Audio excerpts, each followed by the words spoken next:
Tonight on the Black Channel, we take a look back at the year in review. The Black Channel is live.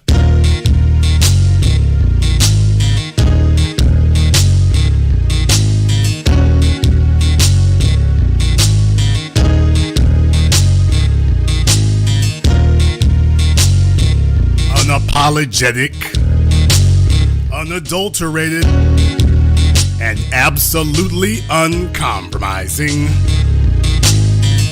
Greetings, brothers and sisters from around the world, and welcome back to the home, the haven, the stronghold, and the everlasting super fortress of intelligent black thought.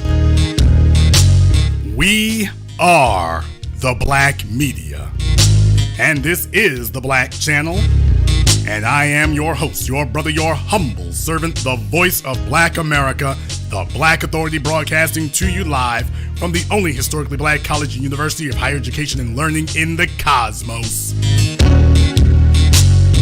Join us.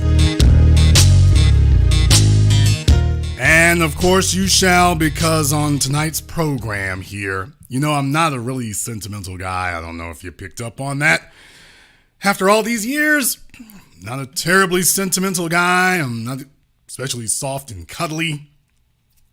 And I'm usually pretty busy pushing forward, which doesn't leave a whole lot of time for looking back. But tonight is a little bit different. It's the last night of 2022. It's been an ambitious, audacious year. And I think tonight is a good opportunity to take a look at that. So, as you can tell, we are holding tonight's Black Channel year in review. I think I've only done this like once or twice before. Generally speaking, so much is happening that we kind of just get to kicking it there. But on this year, because of the way that the holidays have fallen, you know, I'm always showing up on the holidays. Because of the way this fallen, it's just presented more of an opportunity to go ahead and do this. So we're going to go ahead and get to that here tonight. And what I've done, first off, there needs to be a little bit of an explanation here, okay? As the anchor man of the new Black Media, you know, obviously you are a target on the biggest social media platforms because this is where you make the biggest change. And obviously folks are very afraid and they're very scared, and furthermore, they should be. So one of the things that happened is my other channel, the big channel you all are familiar with, the Black Authority, there's nothing wrong with the channel itself. The channel itself is still there. So in reality, the channel itself is still there. What I've done tonight is I have taken the liberty of actually going over there. And what I did was I made the videos on the channel private, was what I did. The reason for this, of course, is because the white supremacists have been taking L's back to back. Coons and haters have been taking L's back to back. So one of the things that they were doing was they were flagging videos, and of course, you know how that goes. So now basically we got them in a box because now we've got the ability to say, hey, I've got a satellite channel now, and it didn't take very long before the faithful started rallying over here, and then it's off to the races again. By the way, big shout out to everyone who's contributed to support tonight's program here on PayPal, CashApp, Super Chats. So Christine West, thank you very much. I appreciate that. B1 Vanessa Jones, Black First to you as always. B1 Media is a lifesaver. That's my dude. So thank you very much. But the channel itself, I've gone and all the videos all the broadcasts I had this year in 2022, I have taken them and made them public again. So if you want to see them, they're public again. Because like I say, when those kind of things there happen, I got like two strikes within a month or 2 months. So very obvious. They're taking L's, they're taking losses, they're losing. Very, very angry about it. So we're just like, you know what? We're going to show you how it's done. So we went ahead and we sidestepped the opposition, and we're over here making things blow up bigger than ever. However, I did want to have an opportunity to have the year in review because a lot has happened. So we should go ahead and take a look at a few of those things there in particular here. So starting on January 1st.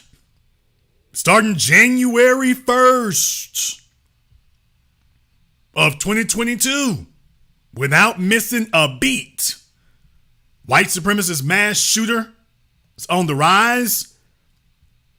And next thing you know, I'm broadcasting, letting you all know what our perspective is on it and what you need to know, bringing out all the information that the corporate media and the white supremacist media would not discuss. And that's what we did. That's what makes us different. You see, they don't do that on Bowling Ball Martin's program. Bowling Martin doesn't do that. What they sit over there is they get their email talking points from Joe Biden and the Democrat White House, but they are not broadcasting in black people's interests. Next, system of swift injustice. I think this is about the fella there. He ran over a bunch of people in the truck. He went out in the 18-wheeler that didn't have good brakes, and they gave him football numbers. I think he eventually was able to beg that down. He was eventually able to beg that down. Shout out to Chef Bay, DeAndre Mosley, Rashawn Graham, everybody else. Thank you. I see y'all there in the super chat. Thank you very much for your support. We appreciate that tonight. Then you got white supremacy takes the L. So this is when Ahmaud Arbery's killers, the Michaels, oh boy. I mean, everybody line up here. You hold this life sentence, you hold this life sentence, you hold this life sentence. Boy, they didn't know where they were. They thought it was upside down day. They thought it was backwards day. Like, hey, ain't supposed to be some Negroes sitting here getting this kind of treatment? Now, of course, it took way too much work to get that done, but you do not live in a system of justice. You live in a system of injustice. So therefore, justice does not arrive until you defeat injustice. That doesn't absolve us of our responsibility to fight injustice. Next thing you know, they showed up, and it was just like, yeah, let me tell you, you get a life sentence, you get a life sentence, you get 30 years, you get 30 years. It's a brand new day. It's a brand new day. All of a sudden now they got to think twice. Now you got white supremacists out here ambushing 13-year-old children. Black folk, you need to watch your kids out here. These folks are all over the place looking to ambush. They are at war. They are at war, even if you do not see yourself as being at war. These folks are. They are. Michelle Obama tries to come out of hiding. How'd that work out? John Lewis. So John Lewis, boy, they set up here. The man was dying. They decided we're going to try to turn him into a new 21st century civil rights icon. How'd that work out? By the way, they brought on Ava DuVernay and everybody else. We're going to turn John Lewis into a new civil rights icon. How'd that work out, by the way? How'd that go? Is anybody buying their John Lewis t-shirts yet? Any of y'all bought your John Lewis t-shirts? Any of you got your children talking about how John Lewis is their icon and their symbol of resistance? Anybody? Bueller.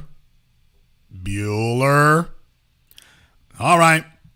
We went over Dr. King, and this year in particular, the new black media has been on code, reminding people about the real Dr. King, because Dr. King has gotten something of a bad rap. Because there are a lot of you who, before we started clarifying his record, a bunch of you were like, nah, I rock with Malcolm, I rock with the Panthers, not Dr. King, because you were given a sanitized, engineered vision of Dr. King, of a man that didn't actually exist. You all have to remember what the days were back then.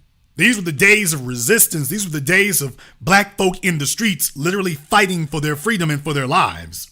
So when Dr. King got killed, that could have set off the Second American Civil War. So the white supremacist government went to work immediately to neutralize that. So they took the symbol of Dr. King and said, now, you know, Dr. King, we want y'all to be nonviolent now. They distilled it down to that and completely chopped off the latter part of his life. So we've had to go back and remind you all, the letter from Birmingham jail, we've had to go back and remind you all, we're coming to get our check. We had to come back and remind people of who the real Dr. King was, not this fabricated, engineered, phony that they've presented to you. To let you know that no, they've curated it and selectively edited him. Because if you heard the man that they told you, you know, you listen to Dr. King now. Dr. King, what about Dr. King now? Dr. King. Dr. King said, come get the check. Dr. King said, ain't gonna be too many more of these beatings. Dr. King said, ain't gonna be too many more of these beatings. Ain't gonna be too much more Bull Connor, and we coming to get our check. Oh, you chopped that part off. Yeah, because they understand young people would have took that and run with it. Black folk weren't listening to the old coon clergy. Dr. King was a young man. He was a man in his 30s. This was a young man. And they were worried to death of him inspiring his generation. So yeah, he got to die quick. He got to die quick. Of course, we've been on their bumpers and on their backs. Joe Biden has not been allowed to pull off even one fraud, not even one. We have been completely consistent. We have been completely vigilant. And I came back here as year one. Failures and lies. Support among black people is crumbling. And you've been witnessing it happening ever since. MSNBC did not tell you this. I told you this last year. There was a whole bunch of people. Well, you know, Jason, the problem is you just don't want to admit that you was wrong. You just don't want to admit y'all was wrong about that right there. Joe Biden and him is floating. They sailing. They sailing. How are those folks now? Now that you had no less than MSNBC and Tiffany Cross and Don Lemon and the rest of them saying, hey, they're in trouble with black folk. I thought everything was all right. According to the folks last year trying to defend him, everything was all right. It was a brand new day this year. They just were certain, boy, Stacey Abrams is going to float into office. They just knew it. Remember, folks, Stacey Abrams lost the first time. Biden won the state of Georgia, and then Stacey Abrams loses again. Raphael Warnock won. Stacey Abrams didn't. They had to put Raphael Warnock up against a mental patient, and it took him a runoff to win. Stacey Abrams got beat the first time. She got trampled the second time. They're no longer slick at the mouth anymore now, are they? All the Stacey Abrams supporters and apologists before, they ain't slick at the mouth anymore now, are they? Not anymore, they're not. Biden's puppet court nominees. So there was Ruth Bader Ginsburg died, and Joe Biden is like, okay, we're going to put somebody on the Supreme Court. And of course, he's like, let me go find a bed winch I can grab. Boy, he had a whole gaggle of them. I mean, a whole gaggle. He's like, man, look here. I got him 10 for $1. Very next week, oh hell, the Biden bass pipes. How many of you remember that? How many of you remember that? How many of you remember that? Shout out in the super chat. I see y'all showing out here tonight. It's the last night of the year. I want to tell y'all I appreciate that. I appreciate you all showing your support in that way. That means a whole lot, because you could be out on New Year's Eve tricking your money off. I get it. But that means a whole lot. So thank you very much to everybody in that regard. I appreciate that. I appreciate that. You know, I've just tried to put a good example out here and do the best I can. So Tom Slick, we in it for the long haul, brother. I appreciate it. You've been rolling. We want to keep it like that. Everybody else who's been out here, thank you very much for your support. I appreciate that. I appreciate that. So Mark Bruce, Mina Free, Cleavon McClendon, thank you very much. Everybody else here. And Brother Mzungu, is that Ugandan dollars? Thank you very much. He's in the middle class over there, so I appreciate that. He's in the middle class over there representing Uganda. He's in the middle class. So I want to tell you thank you very much, brother. Brother Mzungu. We're going to try to get everybody else gamed up and leveled up over there with you, brother. We're going to try to get the rest of them. Shout out to Veronica. Thank you very much to you there as well. Racist Bob. Okay, well, Racist Bob is paying his reparations. Racist Bob is paying his reparations. I ain't mad at you. I ain't mad at you. Racist Bob is paying his reparations. So, Biden's bed wenches on the bench right before that I'm your pusher. Joe Biden, who, hey y'all, you can't get reparations, but you can get free base pipes. You can't get reparations, but you can get free base pipes. We can hook you up with that. Remember? No reparations now. Oh no, but free base pipes? Why show? Why show? Loretta Lynch going to work defending the NFL. Well, at least she's being honest now. Then the war in Ukraine. Oh boy, the war in Ukraine kicked off. And do you all remember, you still had some folks who were on that pandemic fever. Remember that? Oh, also, let me go ahead and kick that back one more time. Remember, 2021, at the end of 2021, there was a whole bunch of folks sitting up here wringing their hands and worried to death. No, Jason, COVID and restrictions, and Jason and COVID and restrictions. Oh, Jason, it's going to be bad. You don't understand what it is. And remember, I told y'all, man, they ain't going to be talking about COVID in 2022. Remember, one place predicted it, told you, mark my words, that in 2022, they were not going to be doing that anymore. In 2022, they were not going to be doing that anymore. Remember that? Yeah, in the chat room, I might have to make Mzungu an honorary host. I don't know. But remember when I said that? And sure enough, it broke exactly the way I told you. It broke exactly the way I told you. 2022 rolled around and I told you all, oh, they're not going to be talking about it next year because re-election. 2022 is an election year. They ain't going to want to run on that. Did I call it? Or did I call it? I called it well in advance, never changed my tune, never changed my stance. People, we cannot afford to be up to date, up to speed. We got to be ahead of the curve. We're so far behind. We got to be ahead of the curve. So I did the analysis of it and it was very clear what we were up against. And I called it the way I called it, and it happened just the way I said. But the other thing is, remember, Ukraine popping off, oh, we ain't got no money for black folk. I'll be damned. You got enough money for free vaccines for every damn body. Now you got unlimited money for a war in Ukraine. The Russians aren't pulling up on our doorstep. Oh, keep them off of Ukraine's doorstep. You got unlimited funds. Hey, you need to break some of that over here. You need to break some of that over here. You need to break some of that over here. Remember what I told everybody? I said, they're talking about there's a war in Ukraine. Oh, we're not putting nothing on hold. There's a war in Ukraine. Jason, there's a war. This could spread. Go ahead and give me my flak jacket and my army armored helmet and give me a parachute and cut the check. A matter of fact, give me a shovel so I can dig this bunker. Just in case the bombs start coming down. Just in case the bombs start coming down, give me a shovel and give me a parachute and give me a little old army hard hat and cut my check. I don't give a damn if Mickey Mouse is throwing nuclear bombs. Cut the check. Well, Jason, if that happens, none of us will be here. Ooh, you better hurry up then. If that's going to be the case, you better hurry up. Yeah, you ain't got time to waste. You got to run that money now.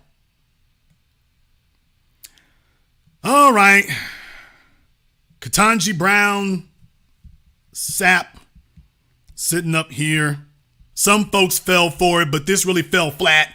Nobody's talking about her today. She never became a rock star. She never became a rock star. She never became an icon. She isn't the second coming of Thurgood Marshall. She's not the female Johnny Cochran. She's just this really weird, really bizarre little creature on the Supreme Court. So she's been turned into a laughing stock. Everybody knows what it is. There's nothing to be gained. And she's falling right in line, voting exactly the way we told you it was going to be. That was it. Kamala Harris trying to reform her image. It didn't work. Then, of course, the phrase that I popularized, I popularized a phrase. We went from defund the police to refund the police. Now, in reality, a refund is when you give somebody back money that they are owed. So in reality, refunding something doesn't really mean you're going to fund it again. I guess if you hyphenated it, maybe it would work out that way. I just found that to be a really useful, easily transported way of communicating what we had to say. So that was when I popularized the phrase, we went from defund the police to refund the police. And it caught on, and hey, next thing you know, it puts it in its proper perspective. So having a competent media class that is able to encapsulate these issues and distill them down to their essence in ways that are easily understood, easily transported, and easily disseminated, that's key. You don't have that on bowling balls program. It's like going to church and hearing the pastor yell for 4 damn hours. All right, old Justice Molay, man, he thought he had help, y'all. He thought he had help. The HBCU and their Ukraine issue, we already covered that. Go back and watch that if you want to there. Is LGBTQ targeting our children? Of course. So old Joe Biden there, the Biden shills boy, they thought they was having bedwinch spring, didn't they? They thought, boy, look here, we finally got them where we want them.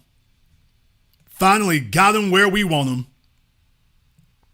Finally, about damn time. They were just like, look, America the beautiful, we free to be bedwenches now. We free to get it in. We're free to make it happen. At least that's what they were thinking.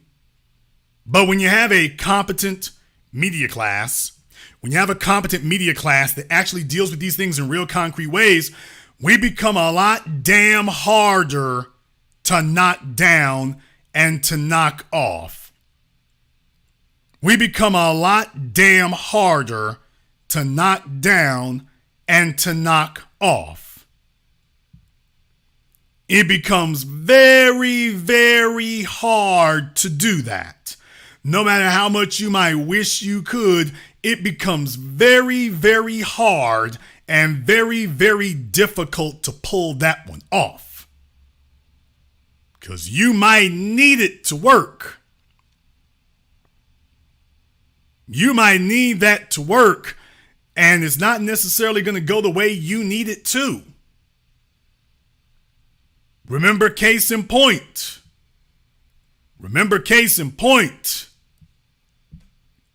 Anybody remember Jennifer Lewis? Oh, Jennifer Lewis wanted to be back in the spotlight. Jennifer Lewis wanted to be seen again. Jennifer Lewis wanted to be famous. Jennifer Lewis wanted folk to be saying her name. Well, we gave her what she was looking for. It just wasn't the way she thought it was going to be in the most cringe-worthy Twitter video you're going to see in a long damn time. The most cringe-worthy thing in the world. And then, of course, as always, I gave you all the extra information about it because, of course, if we're going to talk about these things, put it in its proper perspective.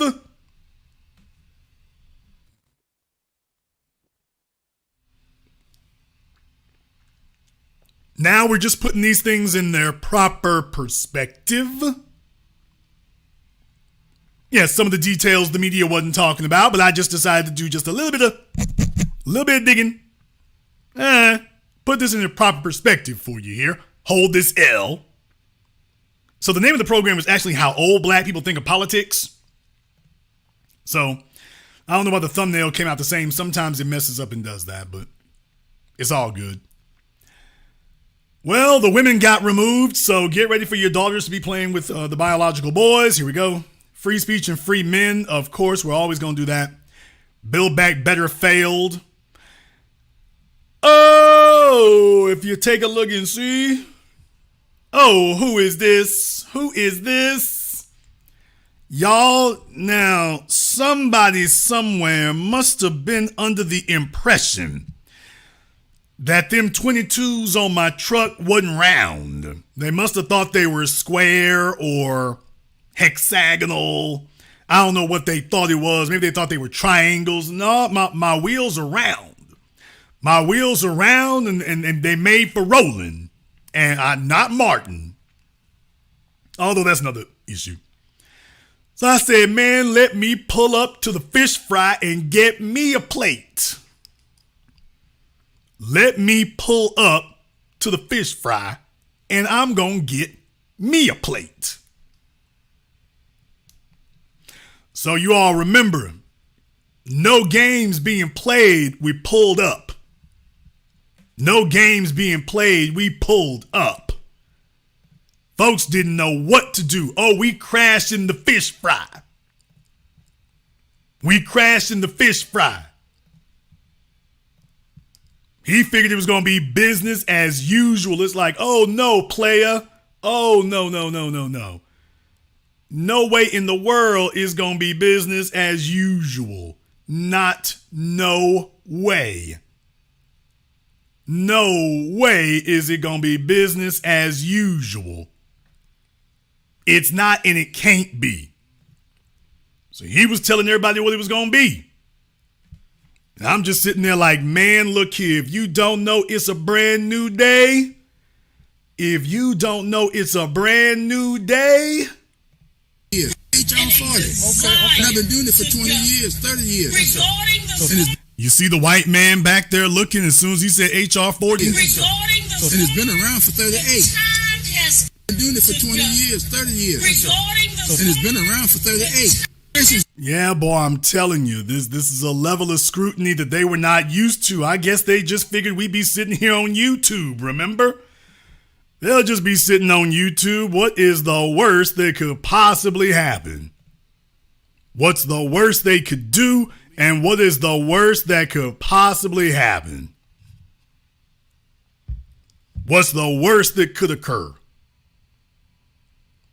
And what they found out is, oh, don't worry, them wheels will roll.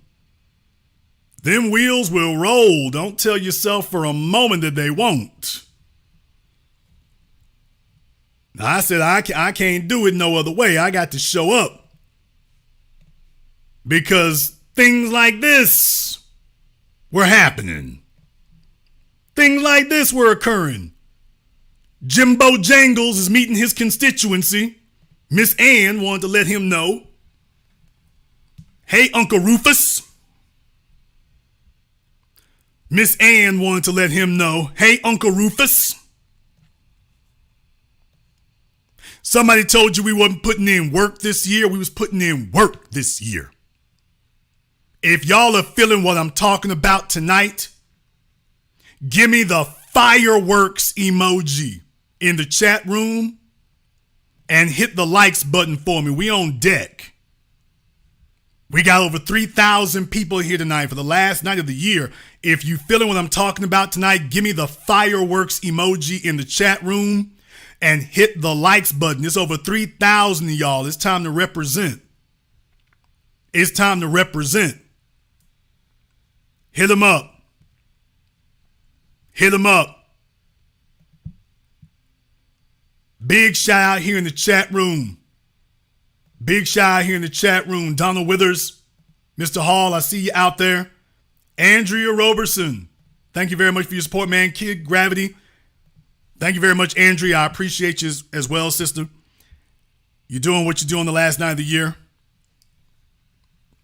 Thank you very much for your support. And go ahead and hit the likes button, y'all. Don't be secret hating. I don't know. Maybe there's some Jim Clyburn supporters. Maybe they are.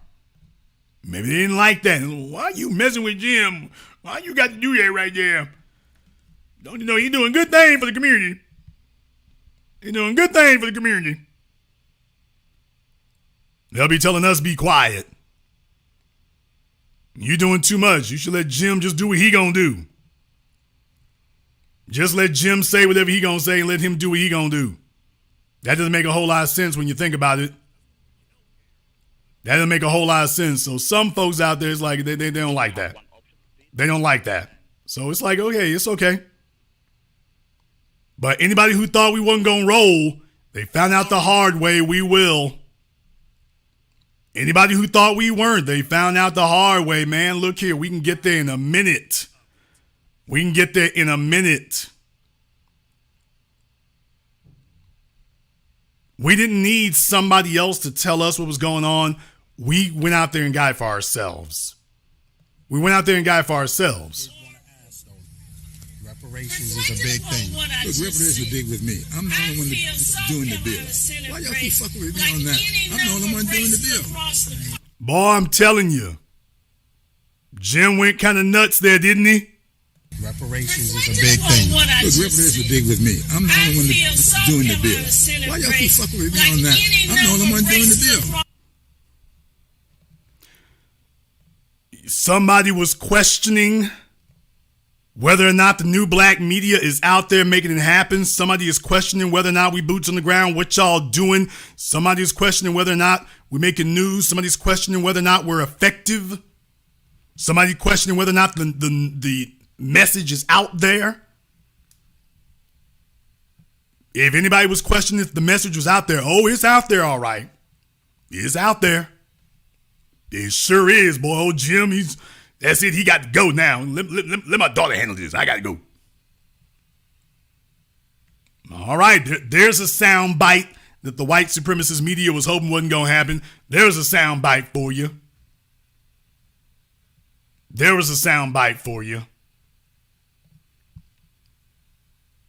Now we go to other places here. And by the way, the Democrats coming unglued. Peyton Gendron. We had to talk about that. YouTube was very unhappy about my video there. That was one of the things right there is that I don't just talk about these things. I also go and look up the manifestos because these are the things that are fueling these individuals. Us refusing to talk about them and analyze them, that isn't making them do it any less. We need to understand, because when you read these manifestos, you start seeing the common lines of commonality to string through them all. To let you know there are common threads of thought. These guys were saying immigrants, but referring to black people born in America, descendants of slaves, and referring to us as immigrants. White supremacists calling us immigrants. So what it's telling you is that it's not factually accurate. It's not dictionary accurate. It's not supposed to be. The whole point is that what he's letting you know is that he is against you. So they'll slap any irrational label on you just like we are against you. That's the whole point. We're against you. Stopped here before about how the media steers your attention, and then, the worst callers. The worst callers. Let me check this one out here right quick. The worst callers, because I know you all have been listening for years and years since I started from the very beginning, and I know this is the kind of thing you're looking for. Let me get call from area code 281. You're on live with the Black Channel. What's your name? Where are you calling from? Hello? Yes, you're on live. Put the crack pipe down. What is your name? Where are you calling from? No. This is Raymond from Houston. Raymond from Houston. And which is the best of the worst for you? My personal favorite is last October, a call. One was called The Two Black Communities. That's the name of the broadcast. A Nigerian immigrant called up. And he tried to tell you, I guess all of us, about the despicable behavior, deplorable behavior foundational Black Americans were in. And I still remember you told him, okay, what's the great part about his country? He says, well, we got a great language. I remember that was one of the funniest things I ever heard on your live. So this is my program when I had you all call up to tell me which ones you thought were the worst callers ever. Which ones you thought were the worst ones ever. So that was a good program. I want to do that again, as a matter of fact. I want to do it again. It was just something I had thought of in retrospect because one of these days, I don't know, some of you who are just really super fans or whatever, and I don't like the word fans, but super followers, because you all actually have more time to do this than me. There are those of you remember my programs better than I do. Because in reality, of course I host the program the first time. Kind of hard to remember things there. I do go back and I listen to my programs usually that night or later that week. I go back and listen to it and review it just to make sure everything was where it was supposed to be. see if there's any, idiosyncrasies or problems with it. But generally, it's not like I go back and listen to it 4 or 5 times. But there's a bunch of you've listened to every one of my programs 5 or 6 or 10 times or whatever. So a lot of you remember my programs over the last decade even better than I do. And so you all have a lot more memory of some things that maybe over time it's just kind of gotten buried. I mean, of a few thousand calls. So things like that. But this was the night I was talking about the people with the worst calls. Yeah, that one and Mr. Spirit of Desaline. That one and Mr. Spirit of Desaline. Y'all remember Mr. Spirit of Desaline? Was talking about the Haitians at the border in Del Rio, Texas, running barefoot. Said that the fella who had the damn styrofoam plates full of pulled pork and fish sandwiches and red beans and rice that he running the store for you. He said that dude running from the white men on horseback, that was the spirit of Desaline. Don't you know it's gonna be a bunch of folks talking about that it was me trolling? Jason, that call ain't real. That call was real. He literally sat there and said that was the spirit of Desaline. He was doing what he got to do to feed the folks around him. That's the spirit of Desaline? We went from running off the white supremacists to running from the white supremacists. That's the spirit of Desaline? What are they teaching y'all Desaline did? Exactly what are they teaching y'all that Desaline did? Because I'm lost. Between those two right there, boy, the one about spirit of Desaline is like, okay. He just took it to a whole nother level of denial. I mean, you see in this picture here, and he's like, that's the spirit of Desaline. I'm like, well, how in the hell did you defend Haiti under these circumstances? So between those two, yeah, that's a good one. Thank you very much for giving us a call. Let me get caller area code 210. You're on live with the Black Channel. What's your name? Where you calling from? Uh-oh. Hey, Mr. Black, can you hear me? This is Charles out of San Antonio. Charles out of San Antonio. What's on your mind? Man, what's on my mind is that damn elder that... So you were doing a broadcast a while back, and he called in talking about how his father used to go into the back door of the restaurants to eat, and you snapped off on it. You called his dad a coon. And this was an elder. He had to be about 60, maybe 70. You called him a coon, and I was sitting like, I was shocked. Y'all, he must have been new listening, because you know me, respect is not given, respect is earned. And yes, before the year is over, let me remind you again that you got to watch these old niggas. You got to watch them. I'm not going to change a damn thing. I was so shocked. And then you went on to go ahead and say, and you sound like Coon Jr., and that's the best of the worst for me, because the statement that you put out, you got to watch these old niggas, that's what, damn. Man, I'm getting pulled over by the cops, dude. Okay, maybe we want to keep you on the line to make sure you're okay. Y'all, this was reality radio that night. This was reality radio that night. Y'all would think that I'm sitting up here just scripting these calls or whatever, but yeah, by the way, that was reality radio that night, so I don't know what he was doing, but it's like, oh, hell. And then you went on to go ahead and say, and you sound like Coon Jr., and that's the best of the worst for me, because the statement that you put out, you got to watch these old niggas, that's what, damn. Man, I'm getting pulled over by the cops, dude. By the way, I think you could hear the slight sound of a siren. I think you could hear the slight sound of a siren when he said about the old niggas. If you listen real close, I think you can hear the slight sound of a siren. It briefly honks at him. This was an elder. He had to be about 60, maybe 70. You called him a coon, and I was sitting like, I was shocked. I was so shocked. And then you went on to go ahead and say, and you sound like Coon Jr., and that's the best of the worst for me, because the statement that you put out, you got to watch these old niggas. Yeah, you heard that. That's the best of the worst for me, because the statement that you put out, as soon as he said the statement that you put out, if you listen real carefully, I think you can hear the police siren honk at him one time. Because the statement that you put out. You got to watch these old niggas. That's what. Damn, man, I'm getting pulled over by the cops. Okay, maybe we want to keep you on the line to make sure you're okay. Holding my phone up instead of using my Bluetooth. Turn your cell phone on and start recording them, and get off the phone so you can record them. Y'all, come on now.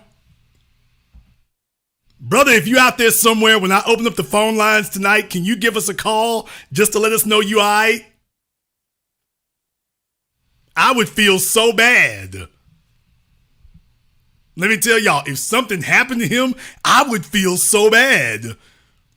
I'd feel so bad if he was on the phone with me and then something happened as a result. So, brother, if you're out there listening, we need to check in. Check in, bruh. If you still out there, check in. Let us know. We ain't heard nothing in a minute, so let us know. Reality radio all day. We talked about the war on black fatherhood. Roe v. Wade. Oh boy, the Democrats were hoping that would come bail them out, didn't they? They were hoping that would happen. Pull up summer. Oh, Roland Martin scared to death. Y'all gonna mess it up for me. Why y'all all out there in the streets doing what y'all do?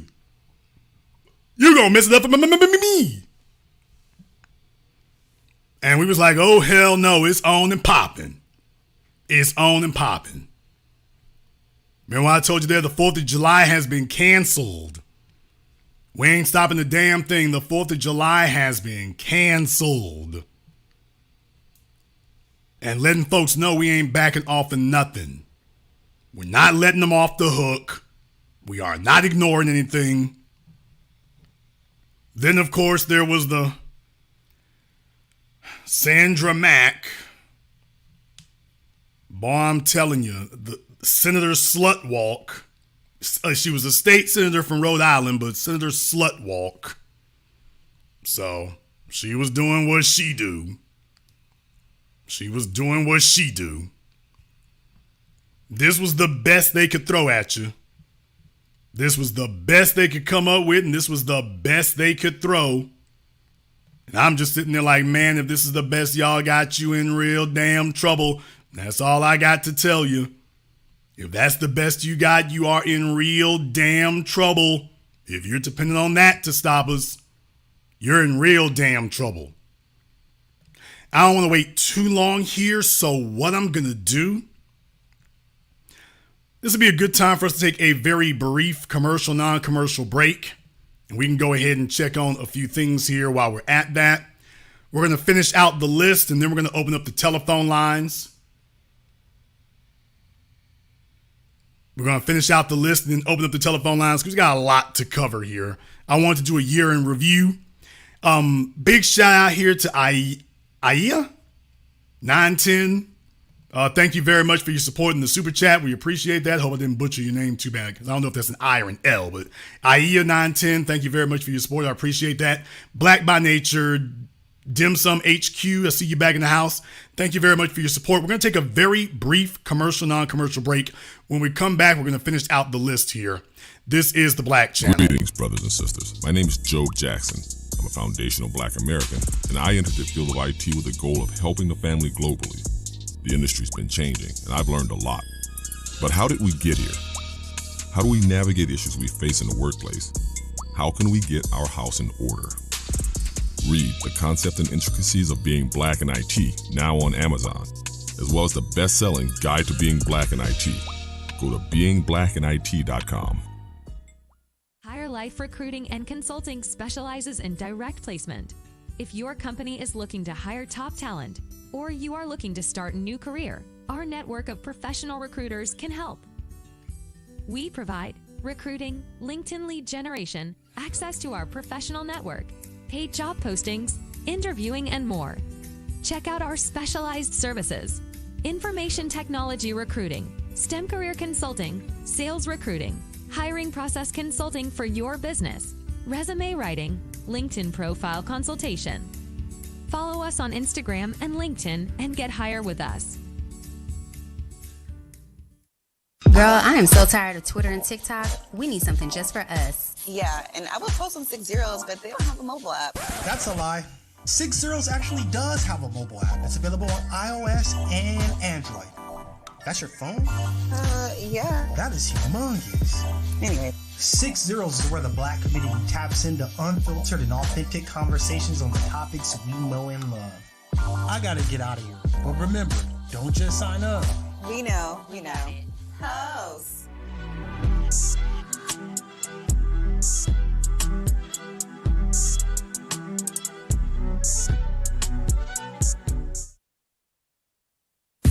P23 lights can help you find your flow. Revolutionizing healthcare to self-care. P23 making a healthier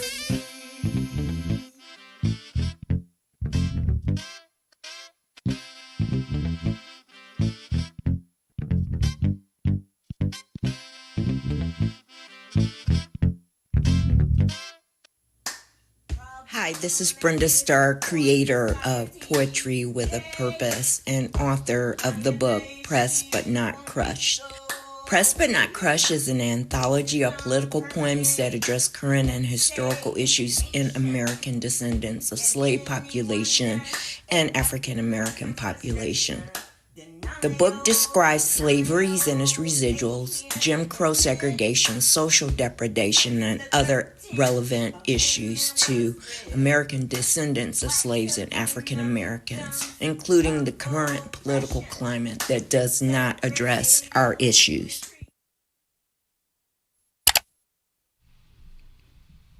This is The Black Channel. I am your host, your brother, your humble servant, Mr. Jason Black. Glad to be with you all here this evening. And I want to send a big shout out here before we get back to our list. I want to send a shout out here to everybody who has contributed to support tonight's program here tonight. You know, The Black Channel, I always paid for it out of my own pocket for a decade. It's something I truly believe in. When it's time to pay for billboards, bail people out of jail, make moves, I always do that out of my own pocket. But it has always been reassuring and reaffirming to see people out there who, you know, even though we are not the richest people in America, they're speaking with their voices, they're speaking with their wallets, they're speaking with their support, and I appreciate that. People like Mr. Richburg, who's been holding it down for me for a while, Keith B., been holding it down for a while, Chadwick, been holding it down for a while, my girl Brenda Starr, Mr. Brown, Najee, you all know who you are. So I want to thank all of you for your support, as well as Miss Baker and Miss Enoch. Thank you very much, because I know you could be doing something else. It is so easy to get bamboozled. It is so easy to get distracted. It's so simple for that to occur. But if we want real change, we're different from the civil rights generation. They thought they were going to go to church and make change. And now you've got a generation that's not focused on interracial sexual access, is not focused on symbolic victories, and not focused on getting affirmation. We're focused on real change. We're focused on real change. And this is what it looks like. So I want to thank all of you here for your support. I appreciate that. Now, in our next on our year in review, now this was at the time that we switched over to the channel that we're on now here on TBA. We switched over here. Boy, oh boy, man, look here. Don't they know they caught the right one for this? They caught the right one for this. About 6 months ago, I started us talking about making our own narrative. I'm like, man, if y'all think y'all gonna shut something down, it's not gonna happen. It's not gonna happen. The big corporate networks and whatnot wanting to get people confused and get people not thinking about what they need to be thinking about and grooming you for confusion. So this is why you have a black media apparatus today to make sure you're not confused. How many of you have been saying to yourselves, I don't know if that Jason dude is on point, and then you said some of the things I said that they were going to happen, and I'll be damned, it broke exactly the way we said it was going to occur. So maybe this guy isn't just some clown sitting on the internet talking. Maybe this is the kind of thing that makes you wonder, okay, why come this guy can't get hired at a place like ABC or NBC or whatever? Why is it they would throw money down the toilet at somebody like Joy Reid, who gets it wrong? Well, she's not getting it wrong. She's doing what they want her to do. She's towing the water. She's carrying the water and towing the line. Her job isn't to be right. Her job is to be loyal. My job is to be right. Next, we come up with the lie of land-based reparations. Now, this is after Bruce's Beach in California. As you all knew, I was one of the first people you heard of who was following that story of Bruce's Beach in California. I was one of the first people when it first came to light. This microphone was one of the first. I've been contacted by family members for here and other places who were thanking me for getting the word out and for raising the profile of it. So these are the folks letting them know, hey, Jason, because you talked about this raised the profile of it. So, we do what we can. I know for so many of you, you've been deceived for so long into thinking that you're not effective, that you're not potent, that you being here and you doing what you do doesn't matter. I'm here to tell you it matters. Don't believe me. These folks will tell you it matters. There's a program that's not on here because it's one of the programs that I got struck for on my channel. When we were talking about the young lady who it had been a year since she had been, assaulted by the police. And YouTube said that was, exploitation of a minor. That got struck on my channel. They said that was exploitation of a minor. This is how white supremacists and wicked and evil they are here. They said that was exploitation of a minor.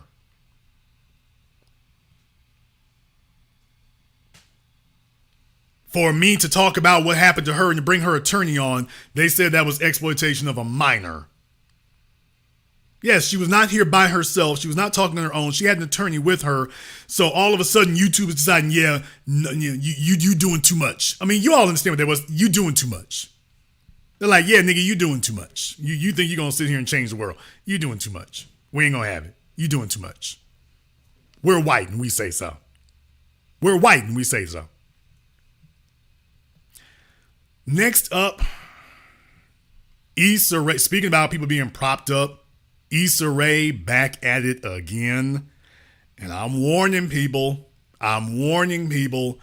Some of these folks you see on these TV shows and things, don't be surprised.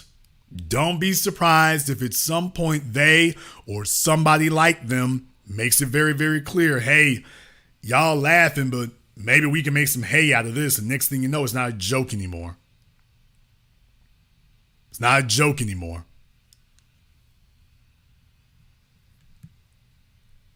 Talking about the fight to guard our culture. There's a reason why we have to do that. Off-code individuals keep promoting this kind of stuff. Now, the next thing I was talking about here is you care more about the Democrats than the Democrats do. When you got people in the media and Michelle Obama and other folk talking about they don't know if they're going to vote for Joe Biden. We'll see in 2024. You sitting up here, putting on your gang colors, getting tattoos of Joe Biden on your backside. Some of y'all out here got tattoos of Joe Biden on your butt cheeks.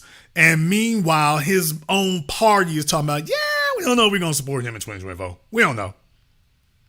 You sitting up here ready to go to war. You got your switchblade. You ready to do a life sentence. You ready to hit all 3 strikes in one night. And meanwhile, Nancy Pelosi and the rest of them are like, I don't know we really fool with him like that. Check with us in a couple years. We'll see how we feel. You ready to sit up here and go to the electric chair. And the members of his own party are like, we don't know. We don't know. But you ready to go to the chair. Oh, Joe Biden just throwing everything at the wall to see if it works.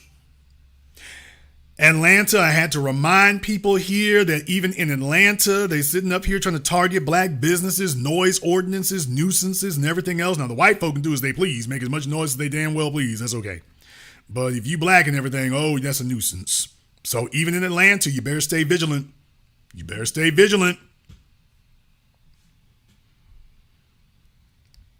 We're talking about the new minority news channel, Byron Allen. If you all followed us from the beginning, you realize that we were always cool on Byron. We were never really sitting up here, running up here to come defend anything. We were always cool on it. We were always cool on it. Now, cataloging this, remember this, that being transsexual is now protected as a disability. That you can actually claim that as a disability. Remember that? Remember that? You can claim it as a disability. Then we talked about when they bring in illegals to New York at the tune of $300 million a year. $350 million a year. And you know full well, since they built that shelter for them, the costs are going to balloon well past that. $350 million a year for non-citizens in the most overcrowded, overpopulated, overrun city in America. This is how dedicated to disenfranchising the descendants of the slaves they are, and how dedicated to empowering anybody else to be a buffer class against us they are. This is how seriously they take it. Reparations? Nope. Plenty of money for everything else. Vaccines, war in Ukraine, illegal aliens, disability for transsexuals, money for everything else. We show up, and we ain't really got it. Next up here, something near and dear to my heart. And I've been talking about this over the last couple of weeks here, that when I started the Black Channel, as you all remember, it was hardcore nuts and bolts socioeconomics, hardcore nuts and bolts entrepreneurship. That this needs to be the new mantra, and this needs to be the new narrative for who we are and what we do. For who we are and what we do, this is what it needs to be. And I created the Black Channel. If I've said it once, I've said it 1,000 times. I created the Black Channel because I wanted people today to have a repository of information that I wished had been available when I was 17, 18, 19, 20 years old. Focused Black people who are not interested in intangibles, Black people who are knowledgeable professionals who have actual, reliable, practical information. Thank y'all in the chat room. It is a broadcast, not a show. Thank you. And that's what I've done. And I've gotten a name for that. I've gotten a reliable name for that. And people understand that. And that's been important. So little things have been demystified. And if I opened up the program, and who knows, one of these days, I just might do that. One of these days, I just might say, if you have listened to my program and you have been able to double or triple or more your income as a direct result, not an indirect result, but a direct result of listening to my broadcast, call in. If I did, the phone lines would be jammed probably for the next 3 weeks, I imagine. That's, if you want to talk about legacy, I hope that's mine. If that is my legacy, then I've earned my keep here. I've earned my keep. So eventually we're going to do another truck drivers workshop. Eventually we're going to do it. So eventually I want to get to doing another IT workshop. I want to do another truck drivers workshop. Probably want to do another skilled trades workshop. Number of different things there. So eventually I'd like to get around to revisiting some of these things. All right. The black anti-black politician. Oh, remember old Fannie the Mammy Willis? Remember we warned you about her, Negroes in Atlanta? Let me tell you, she gets in the office. Next thing you know, boy, she throwing RICO against rappers. Now, remember, RICO was something that was made for the Italian mafia, something that was made for individuals who the criminality had become so pervasive that they had taken over whole parts of the American economy. And in Georgia, they're using that, a racketeering law that's supposed to be used for mobsters, Italian mobsters who make billions of dollars, and they're using that for some dusty rappers. That was her first order of business. Go find some dusty rappers and see if we can do that. So, folks, if you did not believe that elections have consequences, ask Young Thug. Boy, he looking sideways at Gunna and anybody else around him is like, whoa, because she's made it very clear they want to Thug is the one they're after. They're after Young Thug. They want to pick up the prison and drop it on him. They don't want to put him under the prison. They want to just pick up the prison and drop it on him. They made it very clear their goal is to flip everybody else because they want to make an example out of Young Thug. Y'all, they're talking about giving him 300 years. For those of you who are not aware, if you take a look at the charges they want to hit him with, they're talking about giving him 300 years. Oh, yeah, and not offering him a plea bargain. Now, everybody else is being offered a plea bargain except Thug. He's not being offered one. She was like, oh, no. The plea bargains are to flip everybody else. You don't get one. So right now, he's fighting for his life because they're saying, oh, no, we want to hand you... Folks, we beyond football numbers. We're into astronaut numbers now. We're into... You're going to need an abacus to calculate how much time he's going to end up with. We're beyond football numbers. We way past that now. We're way past that. We're in the video game numbers now. We're in the Xbox numbers. No plea bargain. Not you. Not you. Not you. Okay. Don't y'all understand? Negroes is jumping out the windows now. Hey, can I get a deal? Can I get a deal? That's got to be disheartening. You sitting in court every week now. It seems like they bringing in a new defendant and all of them up here. Yes, man, we was a gang. We is a gang. We do drugs. There was a gun in the car. The only people in the car was me and Thug, but it wasn't my gun. I will tell you that. I'm not saying it was his gun. I'm just saying it wasn't mine, is what I'm saying. It wasn't my gun. Some of them gone farther and they're like, Thug. Now they're getting to the fellas who are flipping, talking about Thug told me to kill this dude. That's what's coming out now. Now they're getting to the ones who are really about, yeah, Thug told me kill this dude. Let me tell you, here's the killing thing about it. Thug knows full well that nobody had to lie to them fellas. They didn't have to lie to him. She was just like, look here, here's the way it's going to be. He going to get these 300 years or you going to get these 300 years. What's it going to be? And to anybody who has done real time, or you got folks in your family who done real time, when you show up at the penitentiary, it really only goes one or two ways. Do you have a date or do you not have a date? So if you're a person and you've been given a date of release, they're like, hey man, you're doing good. You got a date of release because you going to a place with a whole bunch of folks ain't got no date. They don't have a date. They're not going to get a date. They going to be here till Jesus come back or till they die. One or the other. That's going to be it.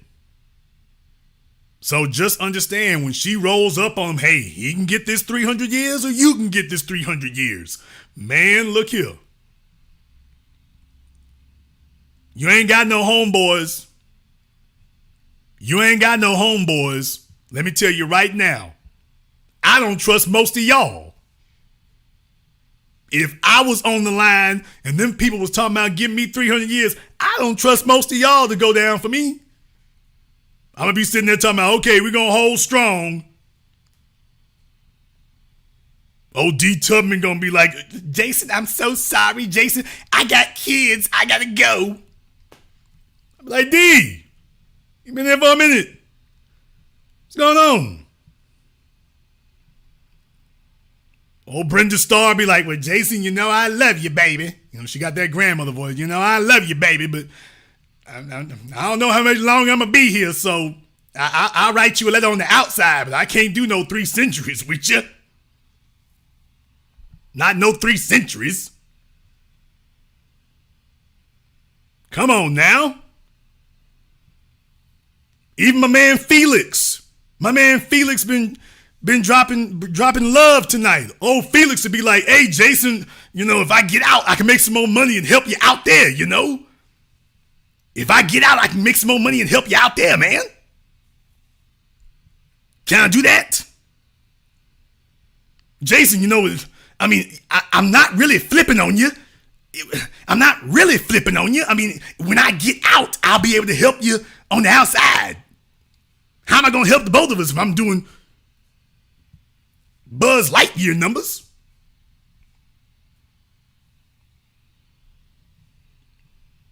I'm not under no illusions.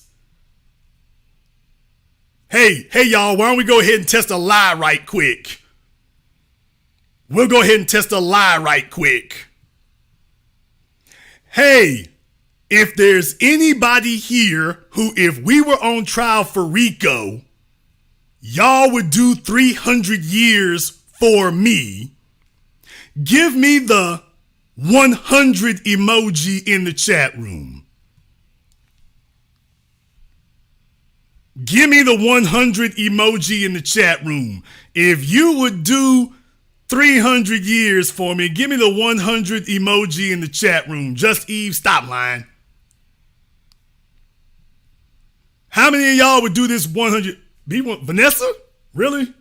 Wow, okay.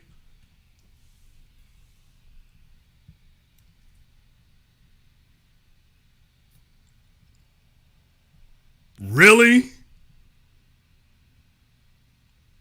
Free Rouse said, I love you, Jason, but Devin, even Devin talking about can't do it. Objective News Agency said, not for me, but for the cause. I'm talking about if you do the 300 years for me. No, for me. One of us can go home. Player, you say I got to take the plea? Really? Philly B said he don't know me like that. Kelly talking about can't do no jail.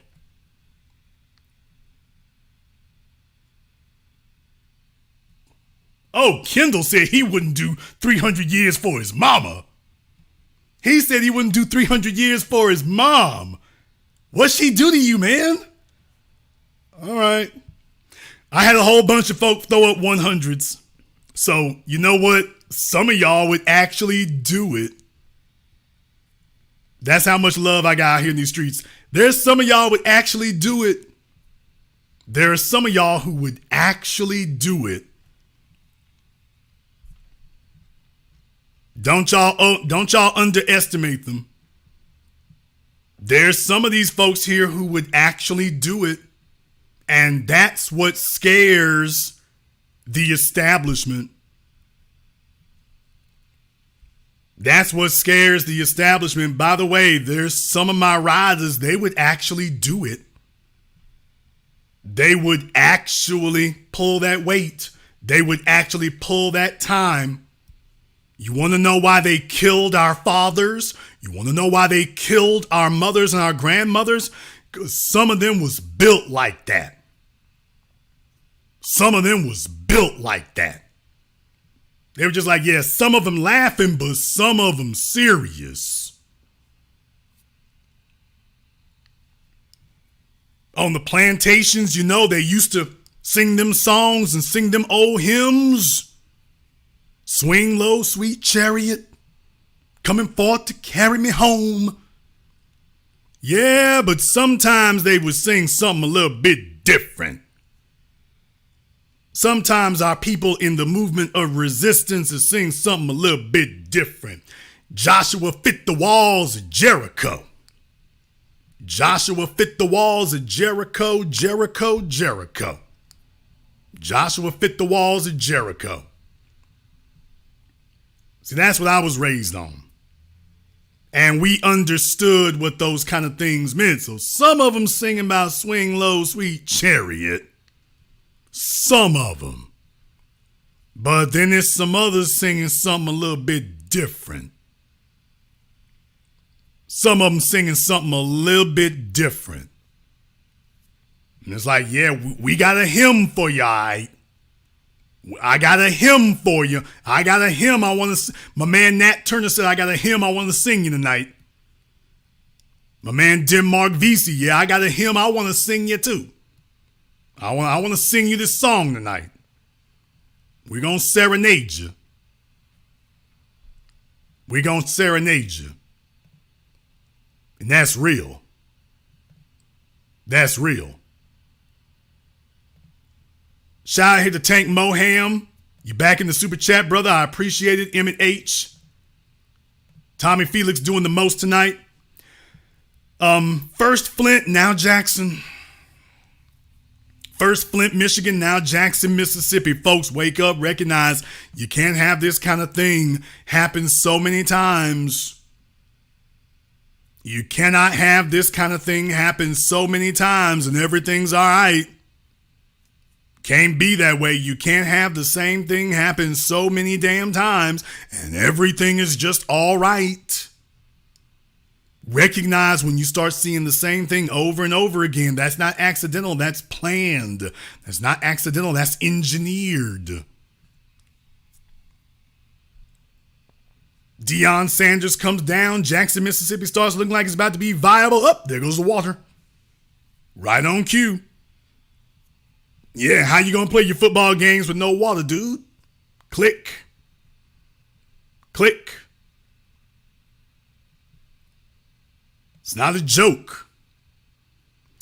Well, the white women's wake-up call. Now, do y'all remember this one? And I wasn't trying to mock anybody, but I'm just saying, boy, oh, the little old girl was out there now. This was the most watched part. According to YouTube's thing here, these were the two most watched parts. You can take a look and see at about the 26-minute mark. And then closer here to the beginning, the 2:05 mark. So those are the two most watched parts here. And then there was the other story. We're going to do a brief review of this one. Y'all remember it? Channel 4, the local station. Hello, Maryland. Okay, well, you earned your little 2 bits today. You earned that. Boy, she's like, give me my daytime Emmy. Either that or she's just clowning. So, sister, you might be clowning. She might be like, okay, this is how they deal with black folks. Let me go ahead and walk y'all through the blow by blow like this is Monday Night Football and we are reviewing the footage with Stephen A. Smith. So maybe that's what she's doing there. But yeah, I got questions about all of this right here. Back to Grandpa here. I'm like, okay, dude, does he work at the Cracker Barrel? Y'all know at the Cracker Barrel, they always got one old black man who works at the Cracker Barrel. He's usually taking stuff out back, or he's usually the one who cooks the eggs. And I'm just like, okay, brother, I don't know what your daytime job is, but you might be the old dude who works at Cracker Barrel or the old dude who works in the produce section at Albertsons. We all know him. When you go to Albertsons, that's their affirmative action program. They put an old black man working in the Yeah, I'm like, okay, I'm giving him the business. I don't know why I'm doing that. I'm giving him the business, I guess, because I can.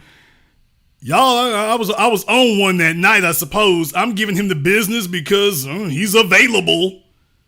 So I'm like, all right, I could have took a little bit easier, but I'm giving him the business because he's available. Then steps over. She's kind of spoiled built there. I hate to kick somebody while they're down, but they're all right by my foot. But in the video, yeah, she's a little spoiled Deputy built there. Newman gets her in handcuffs, pulls her up by Yeah, they picked her up there, and she's due for a tummy tuck. her arms, lets her go, then steps over her while pointing down at her. Then the deputy walks away, and Faria stands up. Newman's report says she tried to help her up, but Faria pushed her away. In the video, you see once Faria is up, the two deputies turn.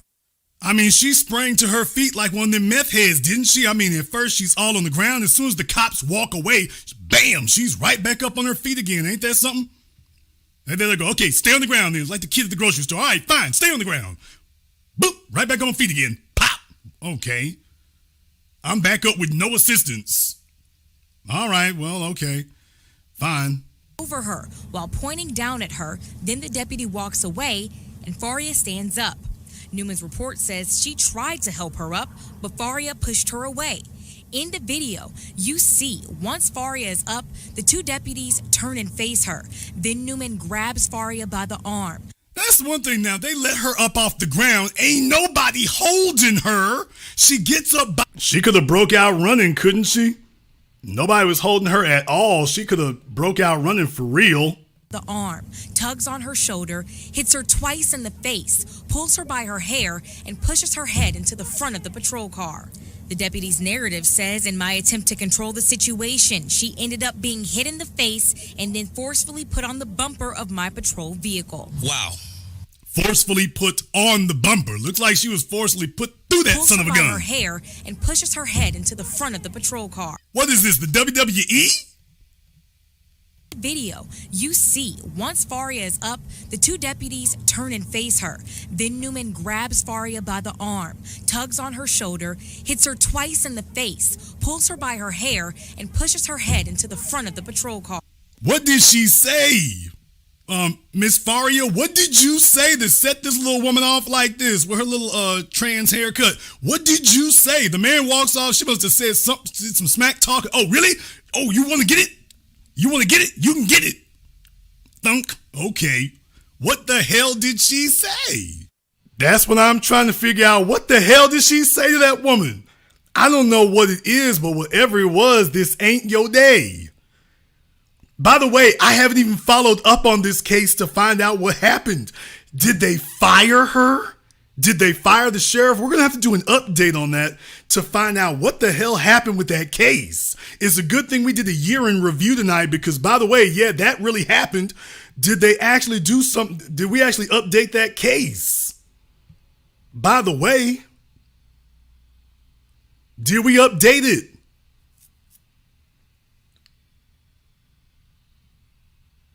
Boy, I'm telling you. Yeah, she got her white woman wake-up call. They let them know. Look here, so we might have to go do some research on that and see how that happened. Now, remember, that wasn't the only one.